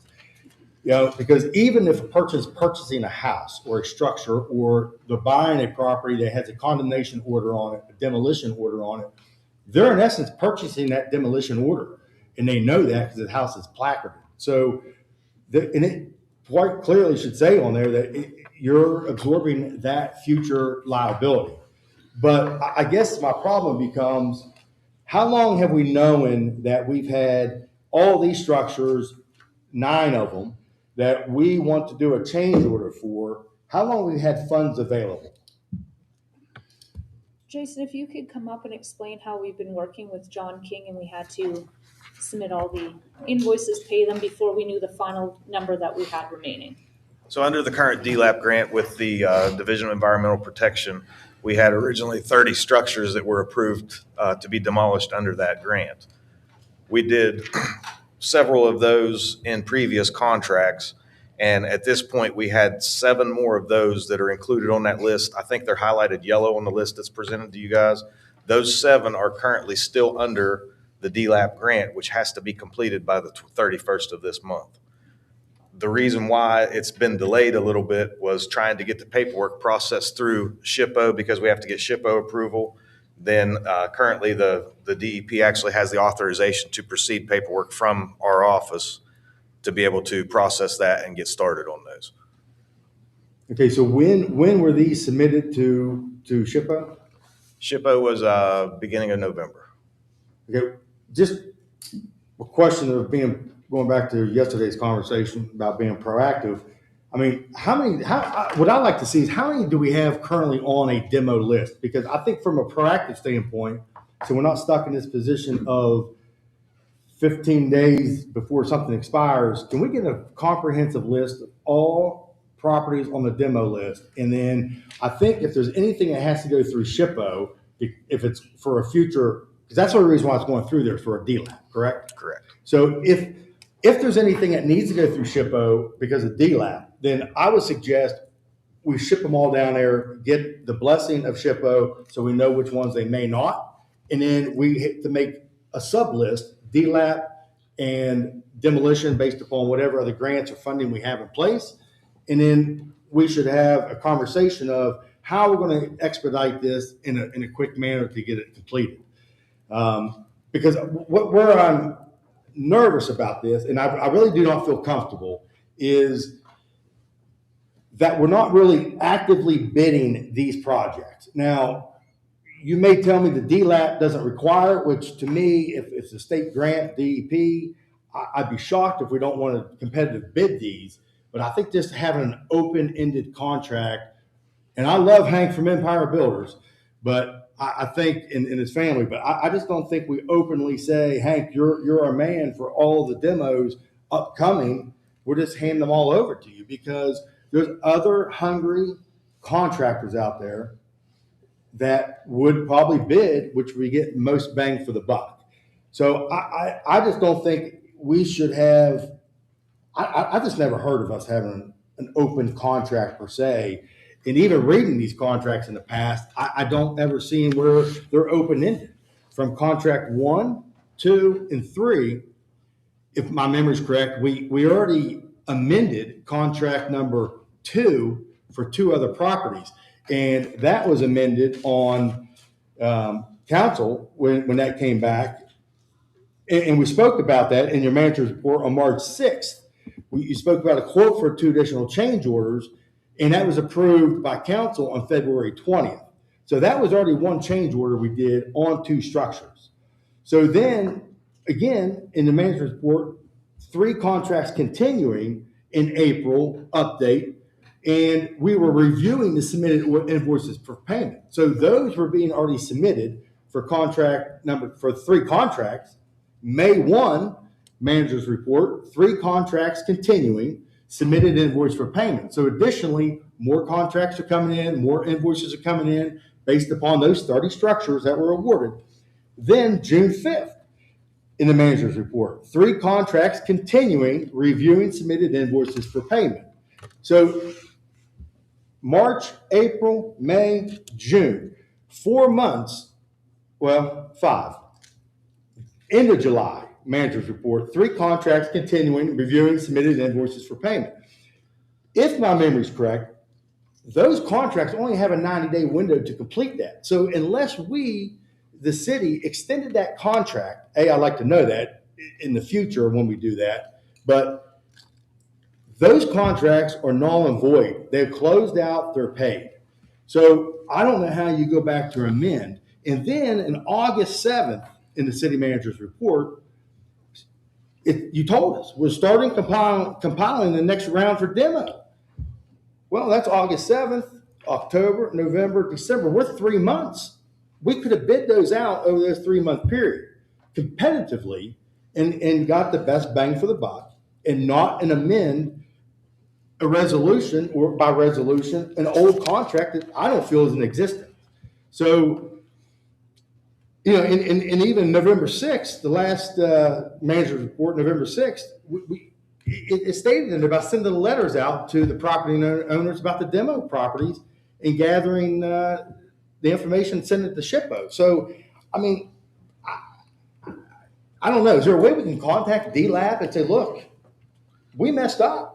We don't have, and I think they need to know, this is not competitive bid. If they say, we don't care, you don't competitive bid those, I want that in writing, and then I'll support it 100%. But unless the DEP states you don't have to competitive bid it, I can't support it. So, and for the record, I love doing the demolitions. I have no issue with that. I've been very aggressive on demolitions in the past, but I can tell you 100%, we would never have done this in the past, and we were blamed for doing this stuff. So I think where we're at is on a very, very slippery slope. So going back to what you said about asking about if there was a demolition list per se, when I took over code enforcement, we just had a condemnation list. We don't have a separate list. We pick our demolition off of the condemnation list. We don't have a separate list that's just titled demolition. Well, Those I would some recommend- of those on the condemnation list have been there for 6 and 7 years. Now, and I get that because of funding, but I would recommend, going back to our conversation yesterday, then being proactive is we need in there to start gathering, accumulating a demolition list. At any given time, we should have a structure to go in and start demoing if any grant funds come available. If we're in Charleston at the Municipal League coming up in January, we find a way to receive funds, they're awarded to us. We need to come back and say, look, give us the next 10. We're ready to go. Because if not, you're going to take a condemnation, upgrade it to demolition. We're way behind because now those have to wait by the new code. So I think we should have an ongoing demolition list prepared, ready to go. And again, if they're structurally to the point to where they should not, or they should be on that list, they shouldn't be coming off that list. So just my thoughts. So you're saying no mechanism to remove the house after it's been on a demo list, even if there's a developer or a possible person? You only have an appeal period. That's it. If once that appeal period expires, you're out of luck, and it doesn't reset because a new person. How long is that period? I can't remember. Vice Mayor Riffle, if I may, it's a 20-day appeal period. So I would send the demolition letters out to the registered owner at the tax office, and it's a 20-day appeal period. I do allow some time frame for the mailings to get to the property owner. We're of the opinion that the contract is still open. We've talked to. Yeah, we've talked to the DEP and we've talked to Mr. Marsh, and we feel that everything has been taken. Well, let's hear from Mr. Marsh, since he's a legal opinion. And so I'd like to understand how you came about of getting a legal opinion that a contract a year old to. Because I think it says with the fact that 756 Lotus is still standing. So just the fact that we pulled a thing off, it's still standing, and we can throw whatever number at them? Well, there's nothing that prohibits a change order within, I looked again today, there's nothing to change order, nothing state code prohibits a change order. Okay. So I think the position to take, if you want, is that with 756 Locust still out there, we still have an open contract with them. See, I disagree with that, but again, that's why we're all. Well, and I would hate to give up $91,000. Is it $91,000 a grant fund? Yeah, so out of that list right now, there's $102,000 of that list there that's coming back to us. 146 Kramer Drive will be paid for by the estate, and then the $91,000 that's included in the demolition grant, the DLAP grant. Listen, I hate to give money back. I do, but again, I'm not comfortable just we've talked rubber to, stamping and signing off on 119,000. I mean, if this is one structure, you might have been able to convince me. But I guess because so are you stating then that your position is, from a legal opinion, contract 1, contract 2, contract 4 are closed? Yeah, I believe they are. If you only have a contract. Only because there's an outstanding structure, it's not closed, that we removed and he's paid in full. Yeah. That'd be the line. That'd be a hell of an argument. I hope we don't get sued about it. I hate to have to go defend that one. Was it originally on the original contract? I mean, like 756 Locust Avenue, was it on there? Yes. 756 Locust Avenue has been previously approved. Like, did you guys meet up and remove it? No, we put it on, we just told them to put it to the end and put it on hold, is what we did, to investigate if we could actually rehabilitate the house. Was the money held? Like our funds to tear it down, was that not exchanged with Empire? No. Not for the structure. Yes. But what I would have to presume, and the finance director's not here, but if that contract was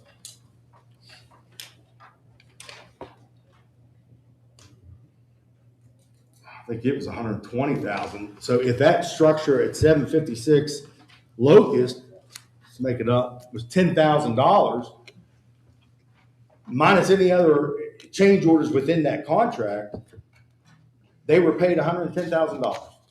That would be my presumption too. So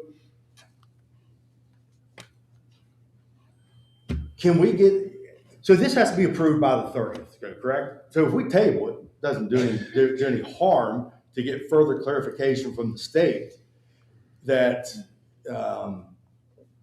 this is proper. But we've already talked to the state. That's Okay. why we brought it to this agenda. Then I would like to have a copy of what was in writing that was sent by our engineer, because we do have a contractual engineer on the demolitions, correct? Yes. What was sent by them to Empire stating about the structure on what is it, Sycamore? Locust. On Locust. Because I think that's going to tell you, I bet even then I still don't believe it. Well, I'll stop. I mean, do we get something in writing from the I state don't- saying that we could waive competitive bidding on that? But the contract is still open. We're not So waiving we're it. gonna be asking waiving for it. a question that we're not doing. We've talked to Mr. King. The contract is still open. There's still a house remaining on that contract. We don't wanna forfeit $91,000, and we've been told this program is not gonna be, renewed next year. A $91,000 for demo is a lot of money to give up. 100% agree. And there is no reason why this shouldn't move forward. We've talked to the state. We've talked to legal. The contract is still open. It just feels like by coming to us in the last meeting in December, our backs are against the wall. I mean, In what manner? like we have to make this decision right Yes, you now. have to make the decision if you would like to utilize $91,000 grant dollars to tear down homes. So we're confident that Feline, all the other demolition companies, Freeline's not no longer a company. all right, we'll name 5 of them. Throw them out there. But so you're telling me that you're confident this upholds in circuit court when one of them challenged it, and now we're held up regardless, right? I can't give you an answer on what's gonna hold up and what's not for anything that goes to court.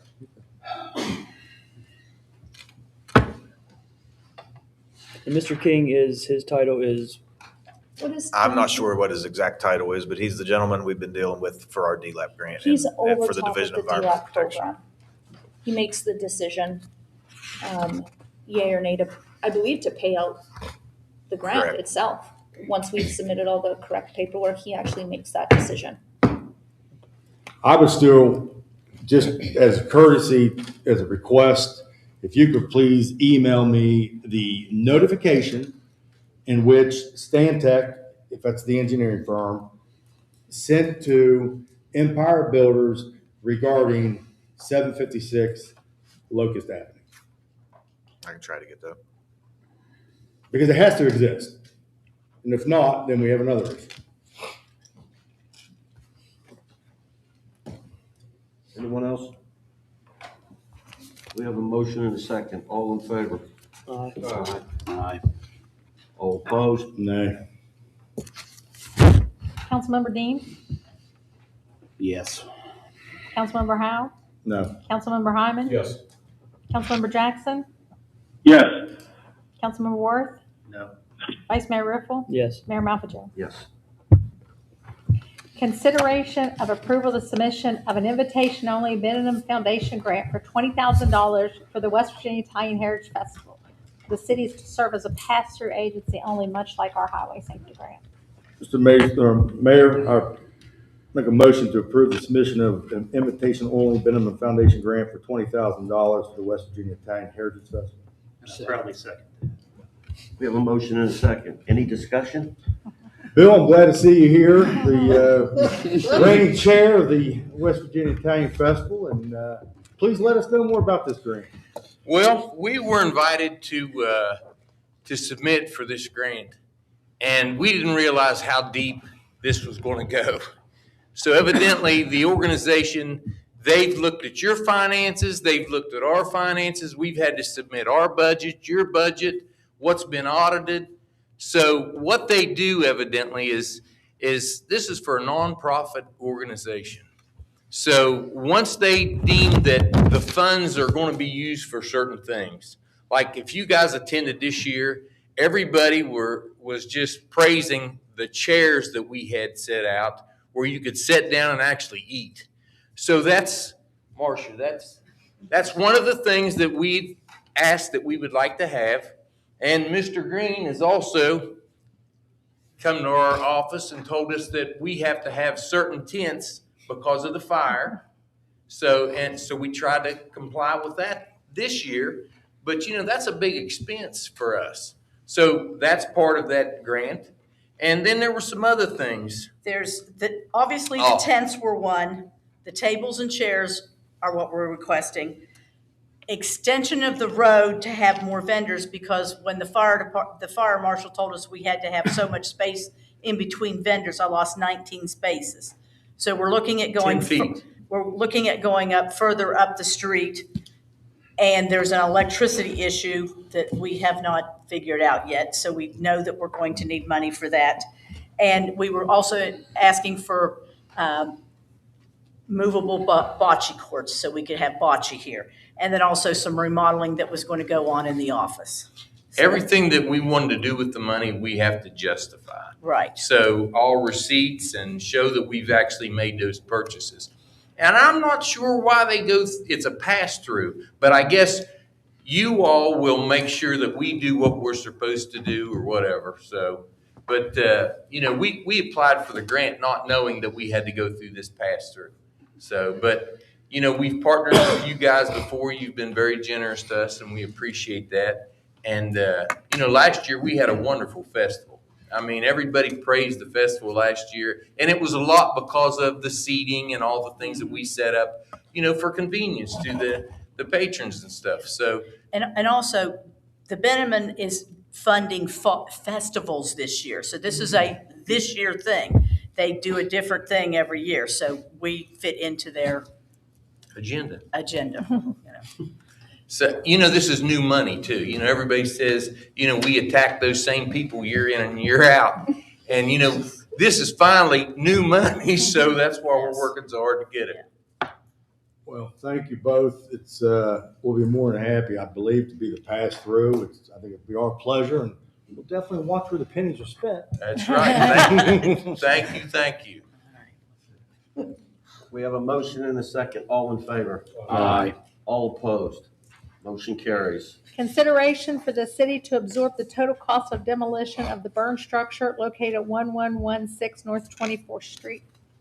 Mayor, I move that pursuant to Chapter 6, Article 9A, Section 4 of the West Virginia Code, I move that council adjourn into executive session to discuss matters involving the purchase, sale, or lease of property, advanced construction planning, the investment of public funds, or matters involving competition which, if made public, might adversely or financially or the interest of the city, that be the following persons to be present: mayor, members of city council, city manager, city attorney, and city clerk.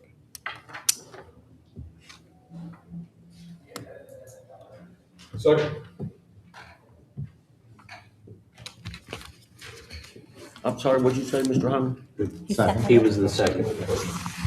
All in favor? Nay. All opposed? No.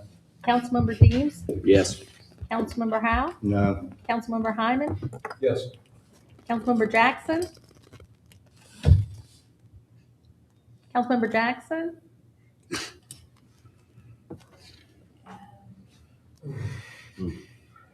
Okay. Councilmember Worth? No. Vice Mayor Riffle? Yes. Mayor Malford? Yes. Yes. Oh. Wake up, Mark. Hit the wrong button.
Second. Have a motion, second, all in favor? Aye. Motion carries. Read the item. Read the item. Consideration for the city to absorb the total cost of demolition of the burn structure located at 1116 North 21st Street. 21st Street. Madam Clerk, I move we consider resolution, well, it doesn't actually list as a resolution, but for the city to absorb the total cost of demolition, the burn structure at 1116 North 24th Street. Second. Discussion. Yeah, I really didn't want to get into the nitty gritty about the questions here because it seems like, I guess the first question would be for you, Mr. Raymond. Is there an ongoing investigation Yes, currently with the fire marshal? there's an ongoing investigation with police. Is it still ongoing? Yes, fire marshal still doing an investigation into the building, yes. Thank you.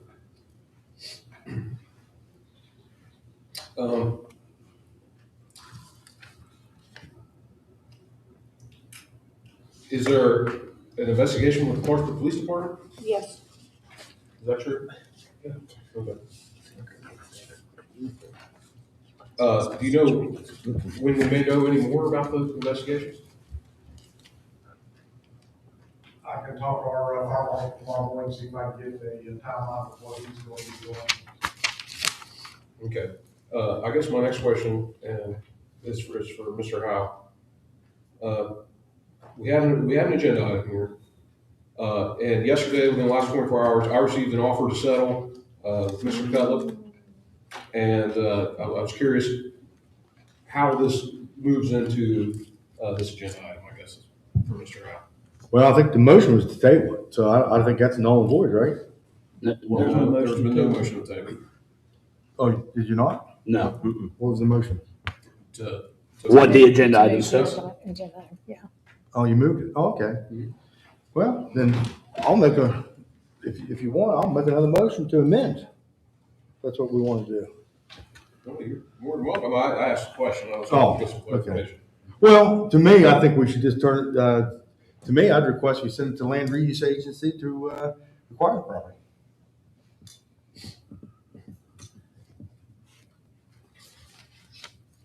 Is that an amendment? No, that's an answer. Yeah. Okay. And I appreciate it. I mean, it seems like to me, and I really sympathize. I know it seems like there's been a lot of silence, and it seems like there's been a lot of confusion, and I can understand why you're so frustrated. I think, we all know somebody that's been touched by a house fire or some type of tragic accident, and bless you. I know personally that I've been touched by one, and it seems like to me that we need to know more. I'm more than happy to move this. My problem is what happens if it comes out and it's either not the fault of the city or arson or something along those lines. That's my concern. So, but now we have an offer from your father who's offered to settle. I got it in my email. I mean, You mean my husband? Yes, I'm sorry. I was talking to Mr. And I don't want to respond out of turn. Here's where we're coming from at this point. If the fire marshal tells us it's electrical, does that mean code enforcement came and did their jobs on that building? It doesn't. And I have proof of that. If they tell me that it was a faulty gas line, was that building closed up and secured properly? Was that homeowner called? It doesn't. If a homeless person got in there and set fire to it, why were they able to do that? Does that mean the property was listed properly? Does it mean it was condemned? We talked about a condemnation list. Is that property on there? I can tell you it's not. That's where we're at.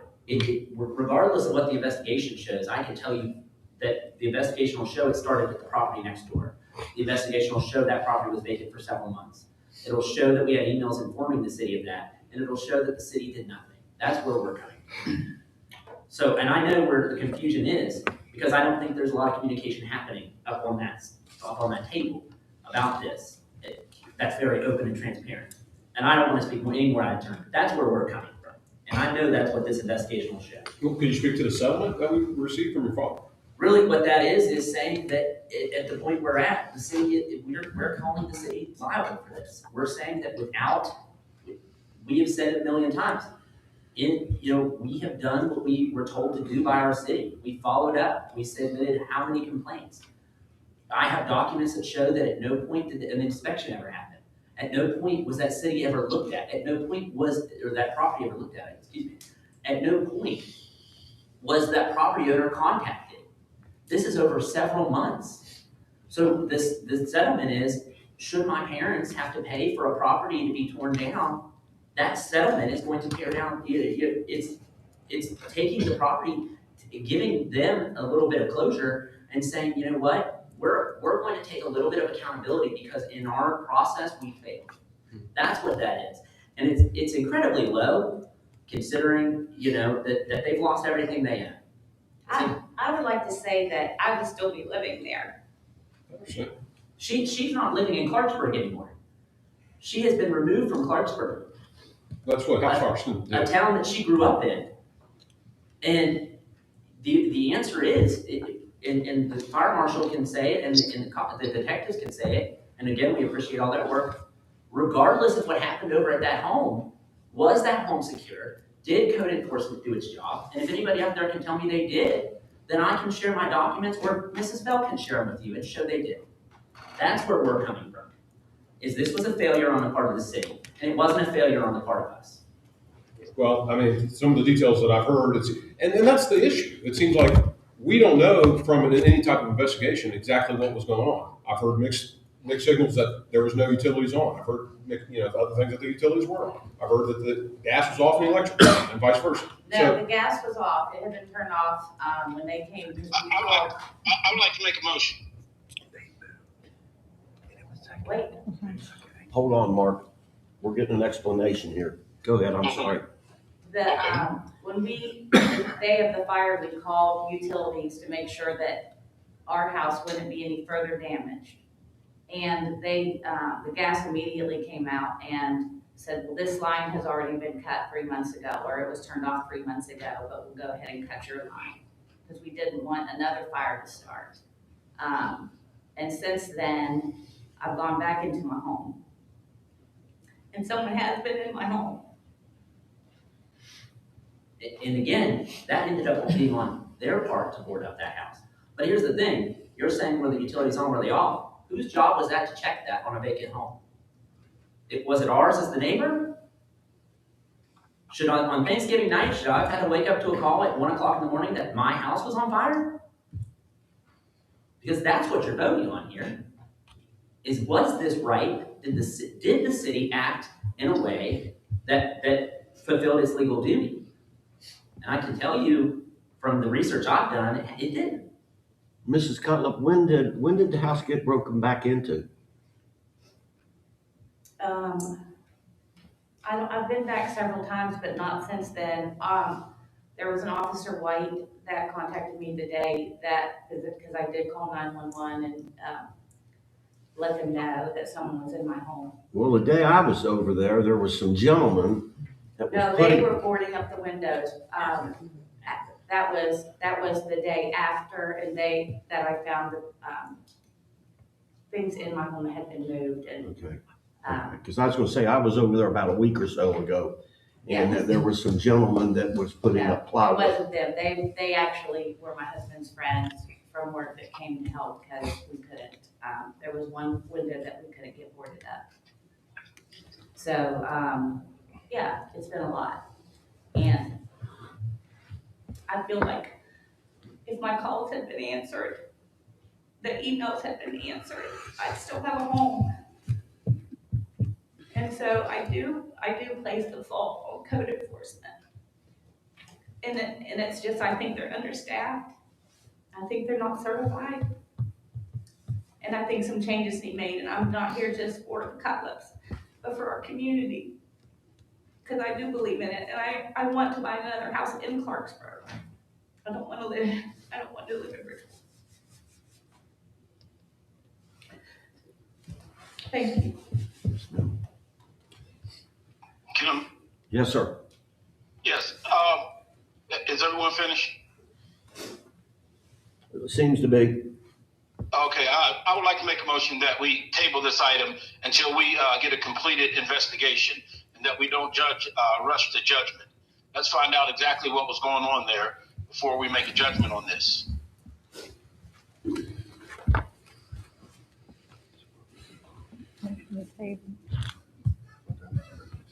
He just made that motion to table.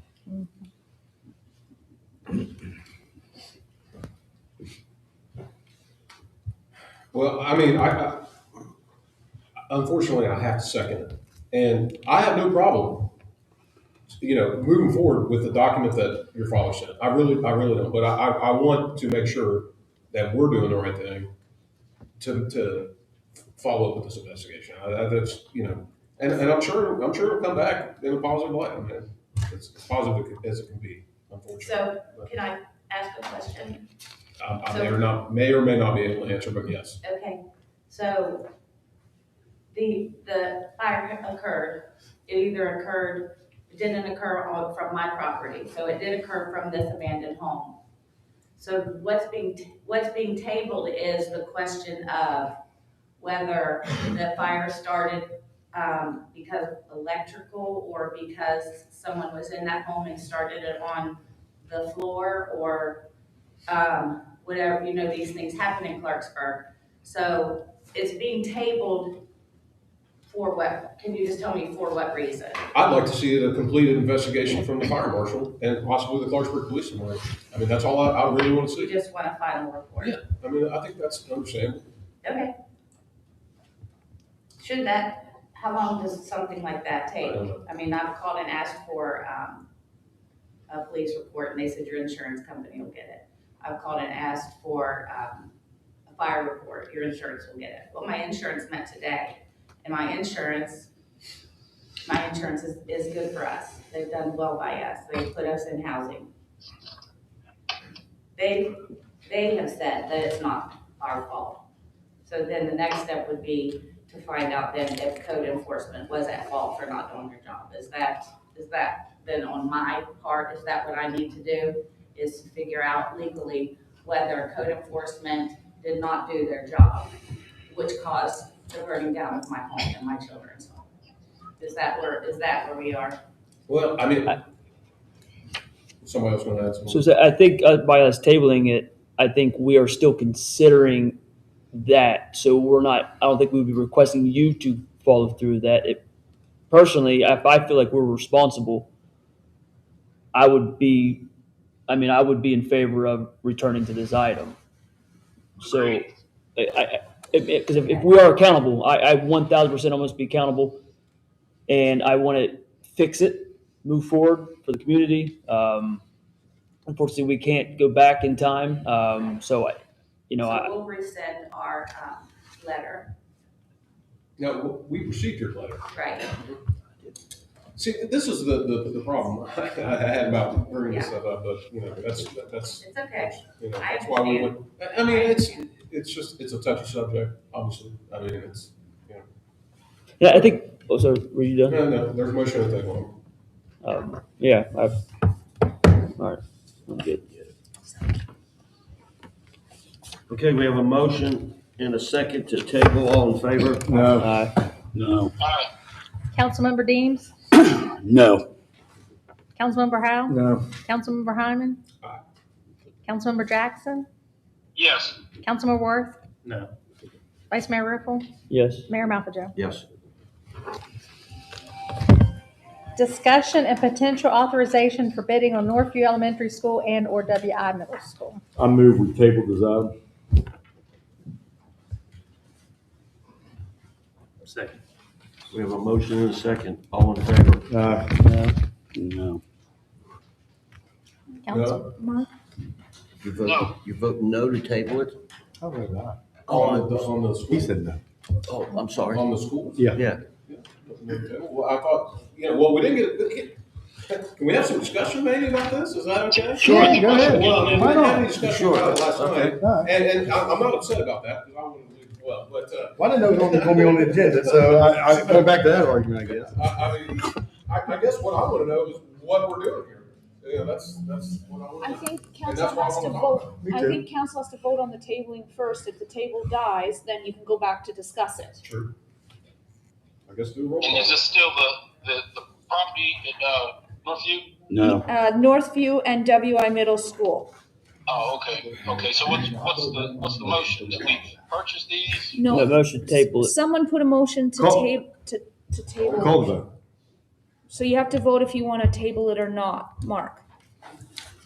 Councilmember, What are we tabling though? Not- What, to not discuss it. To not discuss it. to not discuss that, Northview and WI? That's right, Just call the, At this time. at this time. No, call Okay. Okay. just call the question. Call for question. Call for question. All in favor? All in favor? To table, is it, to clarify? Motion to table. I'll go no. Motion by Councilmember Hunt, second by Councilmember Worth to table agenda item number. Oh, boy. Letter I. Bringing them up, ain't we? I was excited about what that said, I'm sorry. I'm not sure, what are we gonna discuss about this? Mark, we're just gonna vote on the table first, okay? Okay, Okay. Councilmember Deems. No to table. Councilmember Howe. No. Maybe I should have said it. Councilmember Hyman. Councilmember Jackson. no, Councilmember Worth. I'll give you a solid. Vice Mayor Riffle. No. Mayor Mabajo. No. Okay. Now we discuss it. Mayor, I move that we, pursuant to Chapter 6, Article 9A of the State of West Virginia Code, I move the council adjourn to executive session, discuss matters involving the purchase, sale, or lease of property, advanced construction planning, the investment of public funds, or other matters involving competition which, if made public, might adversely affect the financial or other interests of the city, and that the following persons be present: Mayor, members of City Council, City Manager, City Attorney, City Clerk.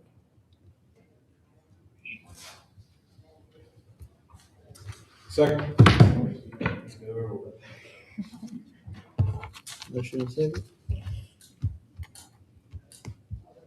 All in favor? No. Aye.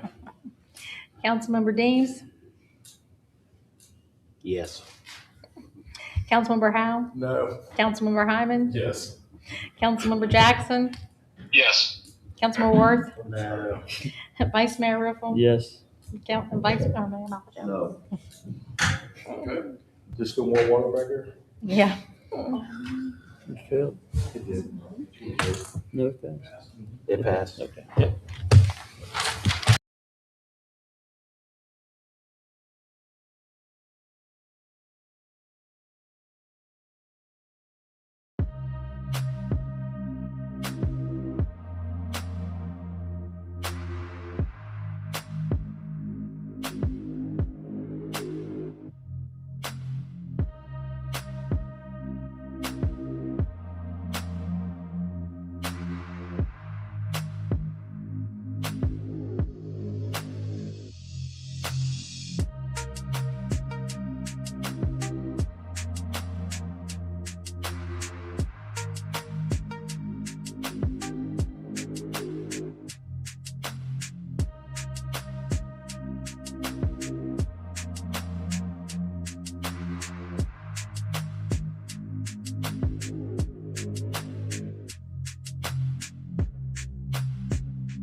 A second to Who made the second?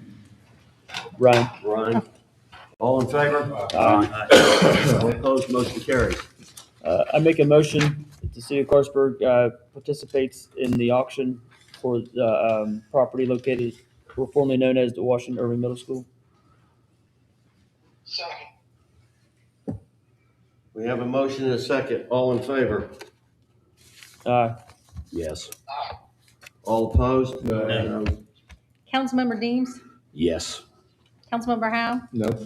Councilmember Hyman? No. Councilmember Jackson? Yes. Councilmember Worth? No. Vice Mayor Riffle? Yes. Mayor Malfitcher? No.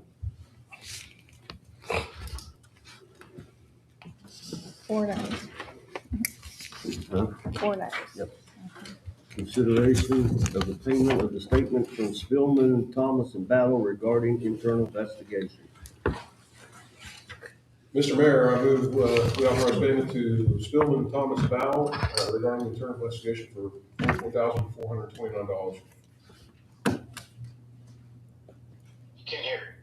Second. Discussion. I don't know if Mr. Garrison or Mr. Ford are tuned in, but I do appreciate your ability to act quickly and promptly and hold a professional investigation. That's all I have to say about it. I have a comment. Imagine that. I never hear from you, Martin. I like to say tonight. I'm sure it matters. You know I love you. I'm just, I know. Just teasing. I hope we all love each other. I'm not sure why this is on the agenda, to be honest with you. I'm not sure who placed it on here. Who put that on there? Kim asked for it to be on. Who? Kim. So, council clearly voted on this agenda item November 12th to retain the legal counsel Spillman, Battle, and Thomas at a rate of $395 an hour. So I think we already retained them and agreed to pay whatever the cost was based upon that motion at the time. I really don't believe it needs to even be on here, but it's my opinion. Sorry, had one. Just wanted to let it out there. Somebody make a motion? I got a motion, but no second. Oh. I don't have a second. I have I thought it said second. Who said second? I did. No. And we have a motion second. All in favor? Aye. All opposed? No. Councilmember Deems? Yes. Councilmember Howe? No. Councilmember Hyman? Yes. Councilmember Jackson? Yes. Councilmember Worth? Yes. Vice Mayor Riffle? Yes. Mayor Malfitcher? Yes. Consideration of the confirmation of the special council meeting to be held on December 30th at 6:00 p.m.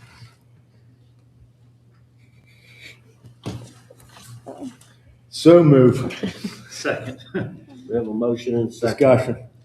So on, sorry, Jen, I'm trying to stretch this as long as I can right now.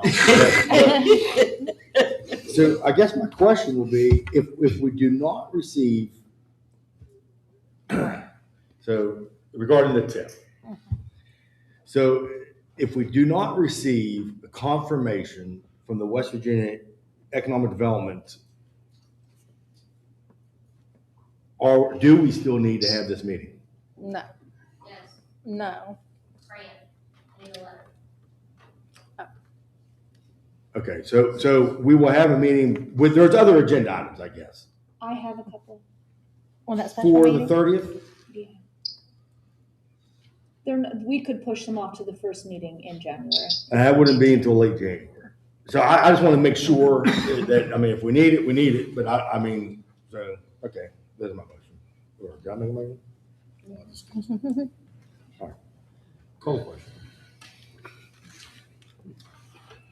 Call for question. There's been a motion and a second? Yeah. There's a motion and a second. All right, well, let's do it. All in favor? Aye. All opposed? Motion carries. Consideration of canceling and/or rescheduling the January 1, 2026 council meeting due to the holiday. I move we cancel. Second. Discussion. Why do you want to cancel? Could we? Just kidding. Could we add another council meeting on the 15th then? Isn't there one on the Or is it 15th? There'd already be a there's scheduled the 29th would be the 5th Thursday, unless council only wants one in January. We got more than one. What about the 15th would be the regular 8th is a work The session. 8th is the work session, so we could put a council meeting on that day as well. No. Okay. I'm in favor of the regular scheduled meeting on the 15th. You ask why, because I don't want to be here the 1st, and I barely want to be there 8th, but I will be here the 15th. And none for the rest of the month? We can deal with it between now and then.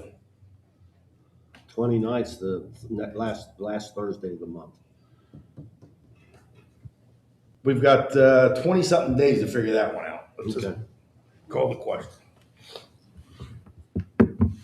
Clerk, can you prepare the machine? Save the legislature. So, consideration of canceling the meeting, all in favor? Aye. All opposed? Motion carries. Council comments. Can I say something? Merry Christmas. Call for adjournment.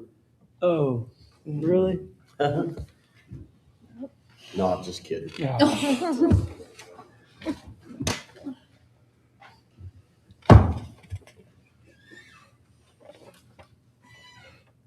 Mr. Deans? Thank you, Mr. Mayor. I do have a question. Have we started receiving money, B&O tax money from the water projects? I can't answer that off the top of my head. I'd have to pull the fund out. We should have been though from the contractors. Yes. Right. Okay. So when we start talking about the business proposals, can you have that number ready for us? Yes, though anything over $1 million goes into that $1 million fund though. Right. So that's where all that money would be going. Okay. What else? So what else do we have over $1 million? The federal courthouse. Right. Okay. Yeah. And the bridge projects that the DOH are doing are exempt from B&O tax. We have a number of agreements where the city waived that B&O requirement for them to actually fix the bridges. So. Okay. All right. Thank you for jogging my memory on that one. I forgot about the federal courthouse and that all of that money went to the $1 million pot. You all right, Mr. Mayor? Yeah. All right. Lights on 50 got fixed. Hey, cool. All right. Last night at the work session, when we were talking about code enforcement, I used the term modernization because I do think that code needs to be modernized. I also think we need to focus on the basics. We need to make sure that we are able to track things. We need to make sure that we're returning calls. We need to make sure that those calls are logged. And those are all things that need to be done. So while we do need to work on modernization, we also need to work on covering our basics. And, if there are documents that we don't have in a FOIA, my position is we should say they don't exist. Congrats to all of our holiday light contestants. I appreciate you decorating. I was a judge last year, and it was a lot of fun to drive around and look. And I just appreciate all the effort that they put in. Hope everyone has a great holiday season. And thank you, Mr. Mayor. Thank you. Mr. Jackson, you still there? Yes, sir. Go ahead, your turn, sir. Merry Christmas and happy holidays, everyone. Be safe. Thank you, sir. Mr. Hyman? Like the song says, pray for peace, people everywhere. Don't you joke at me. Mr. Councilman Ward? Yeah, just a couple of things. I just want to give a huge shout out to the library. They had their their big 50th anniversary, and it was what a show. I mean, there must have been over 100 people there, and I always, in my travels through every town and county in West Virginia, every time you see a library, it seems to be, especially in small towns, it's the center of the community. It's a place where people could get resources, people could check out books, people could, it's really just a good center of the community, and it's the same with us too. Other than that, last night we talked a little bit about, public safety and officers on the beat and that sort of thing in downtown. I just want to tell our police chief, and I've known him for about 6 years now. Thank you for your leadership. I just we have an outstanding police department. It's a professional police department, but I think it all boils down to your leadership, your willingness to even have a social worker and two peers out there to address some of the other issues. And you do it with dignity, respect, and grace, and and I just want to thank you for that. So, other than that, wish everybody a Merry Christmas. The reason for the season, our Lord and Savior Jesus Christ, who died on the cross for us to forgive us of our sins. And the only two things he ever asked us was to love God with our hearts and to love our neighbors the same. So, thank you. Thank you. Mr. Howe?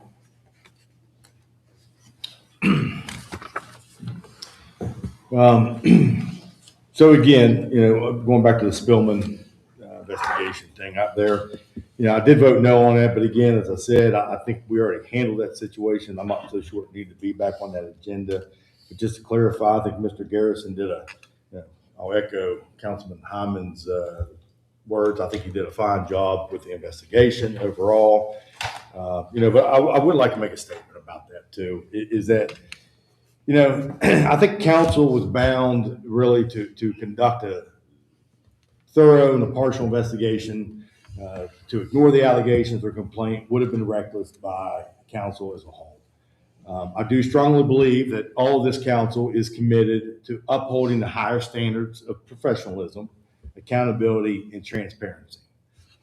I know this entire process has taken a toll on all of the city employees, and I get that. There are many rumors out there circulating within the community and in City Hall, and there are allegations that rise to higher size of importance than others, and then at some point we will be able to move forward. And I really, I do hope that we continue to be able to move forward, and I encourage everyone, all parties, to move forward in a positive manner, to continue to work together, move the city forward. I think that's why we're all here. I think we need to support each other one way or another to get that done. And I think it leads by council, and I think we will continue to try to demonstrate that. So enough for that. Again, on the demos, on that agenda item there for the change order, again, I do not like to vote no on the demos. Again, it's a practical matter. I actually think it could be a legal matter on how that's handled. I don't have a law degree, but I do highly disagree. I think the way the perception of it is out there that we don't bid it. We're keeping the contract open for 11 months. Is an open-ended contract. I think that's dangerous. I think that in itself could create issues for future bidding for the city, for other contractors bidding with the city. I think they're going to look at that. I think they're going to question that when they bid. Are these open-ended contracts? I think that's a question. That's a valid question. If you're another contractor coming to the city to bid, that's a question I would ask for future bids. And I just hope this does not become an issue for the future. I agree 100%, 1,000% that we should never return grant money. I just hope in the future that we have items ready to go in the future so we don't have to have these discussions about possibly being in a position to where grant monies may have to be returned. I think we need to be positioned, ready to act, and act promptly, swiftly, and legally. So I just want to make sure that we continue along those tracks to be able to get that done. One thing I would request from the city manager is on the city manager reports, I would request that all FOIA requests be included on the city manager's report, and then we get a status of the FOIA request as they move through the process. including the date responded, date received, date responded, and if they picked it up or not, or if it was delivered. I'd like to congratulate and commend probationary firefighter Seth Lucas. I think that was tremendous. Coming back, National Guard, God bless him for the service he provides to our state, our nation. But in addition to that, his heroic actions, and I'm gonna say outside of Charleston, don't pinch Kanawha County, do not go unnoticed. And I'm glad we had the opportunity to bring him in today to recognize him. He well deserves that. And, but please pass along our comments. I think we're all very proud of what he's done. Again, I'd like to commend Public Works as well for the long hours they put in on the past snowstorm this past weekend. They've done a great job getting out there on the streets and sidewalks. It's a larger snowfall, so I do understand it takes a lot of manpowers and efforts to do that. So let's hope they continue that over there. So I thank James and Mr. Yoder for their leadership there. And also just a reminder from last night about the B&O tax data. If we can make sure we're getting that out to us ASAP. I know you probably didn't, nothing expected to have it today, but just a friendly reminder. But again, I think I was in agreement to go to Monticello to Chestnut and Main and Pike. So that was the boundary I was looking at. I think just thanking everybody coming out the holiday season. These are tough times, they're great times. It's time for people to enjoy their families, enjoy your coworkers, make sure you get an opportunity to, have good fellowship. And I think that's important as much as possible. And again, just wish everybody happy holidays, happy Hanukkah, and Merry Christmas. So that's all I have. Thank you, Mr. Howe. Vice Mayor? I want to comment on the school. Obviously, I made a motion for us to participate in the bid, in the auction. Historically, we see what buildings happen. We are worried about it. Who is going to be the next owner? We would love to work with anybody that wants to own it, but we see what happens to these buildings in the city. They sit empty, they catch fire. I don't personally want to, 5 years from now, if that were to happen, think back that I did not try to do what we could to save the city money. Not just that, but even the opportunity of providing something for the community. I think the WS school, the gym especially, would be a great addition to the community. I think we desperately need it. I hope the conversation doesn't stop there. Hopefully there's some great things with the Y. But I think the community is very vocal about what we need, and I hope that we make a move on it eventually. I'll keep pushing for it. I think this was an opportunity, and just personally, I could not move past it without, doing what I could to put us in a position to save us in the future. I respect everybody's. It's a tough decision. It's a big building. I respect everybody's decision, to either for it or against it. It wasn't an easy one, but hopefully a good developer comes in there. We've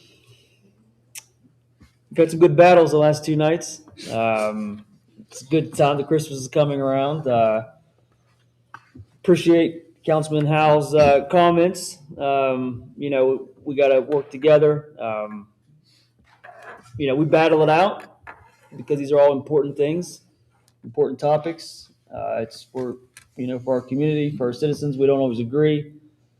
Sometimes we yell. Sometimes we, but this is part of it. We're passionate, so I'll keep yelling because I'll still be passionate. But move forward, and we'll all enjoy our Christmas with our families, and we don't have to see each other again until the 30th, which is good. Because last 2 nights I need a little break from you guys, but appreciate the good conversations, the debates, and appreciate all of our workers, our employees for a year of work. Appreciate everybody's hard work. It's not easy in this city. This city is definitely not easy to work in, that's for sure. So we appreciate everybody. And Merry Christmas. Thank you. Motion adjourned. I think you went first. Oh, all Discussion. Let's have a little discussion here. Boy, I tell you what, if you didn't have that Santa Claus suit on, I'd smack him with this gavel. If you see something, say something, pick up the phone and dial 911. Police department, fire department, public works, thank you for everything that you do. Everybody, have a Merry Christmas, enjoy your family, and we'll see you on December 30th. Call for adjournment. Second. We are adjourned. We didn't do that right. I think we're still active. We're not adjourned. Still going? What? We didn't make a motion. Oh, yeah. Make a motion for what? We didn't make a motion to adjourn. But these guys out here said, did anybody make a motion to adjourn? Yeah, she took it. I got We it. got it. I got it. Oh, I didn't hear it.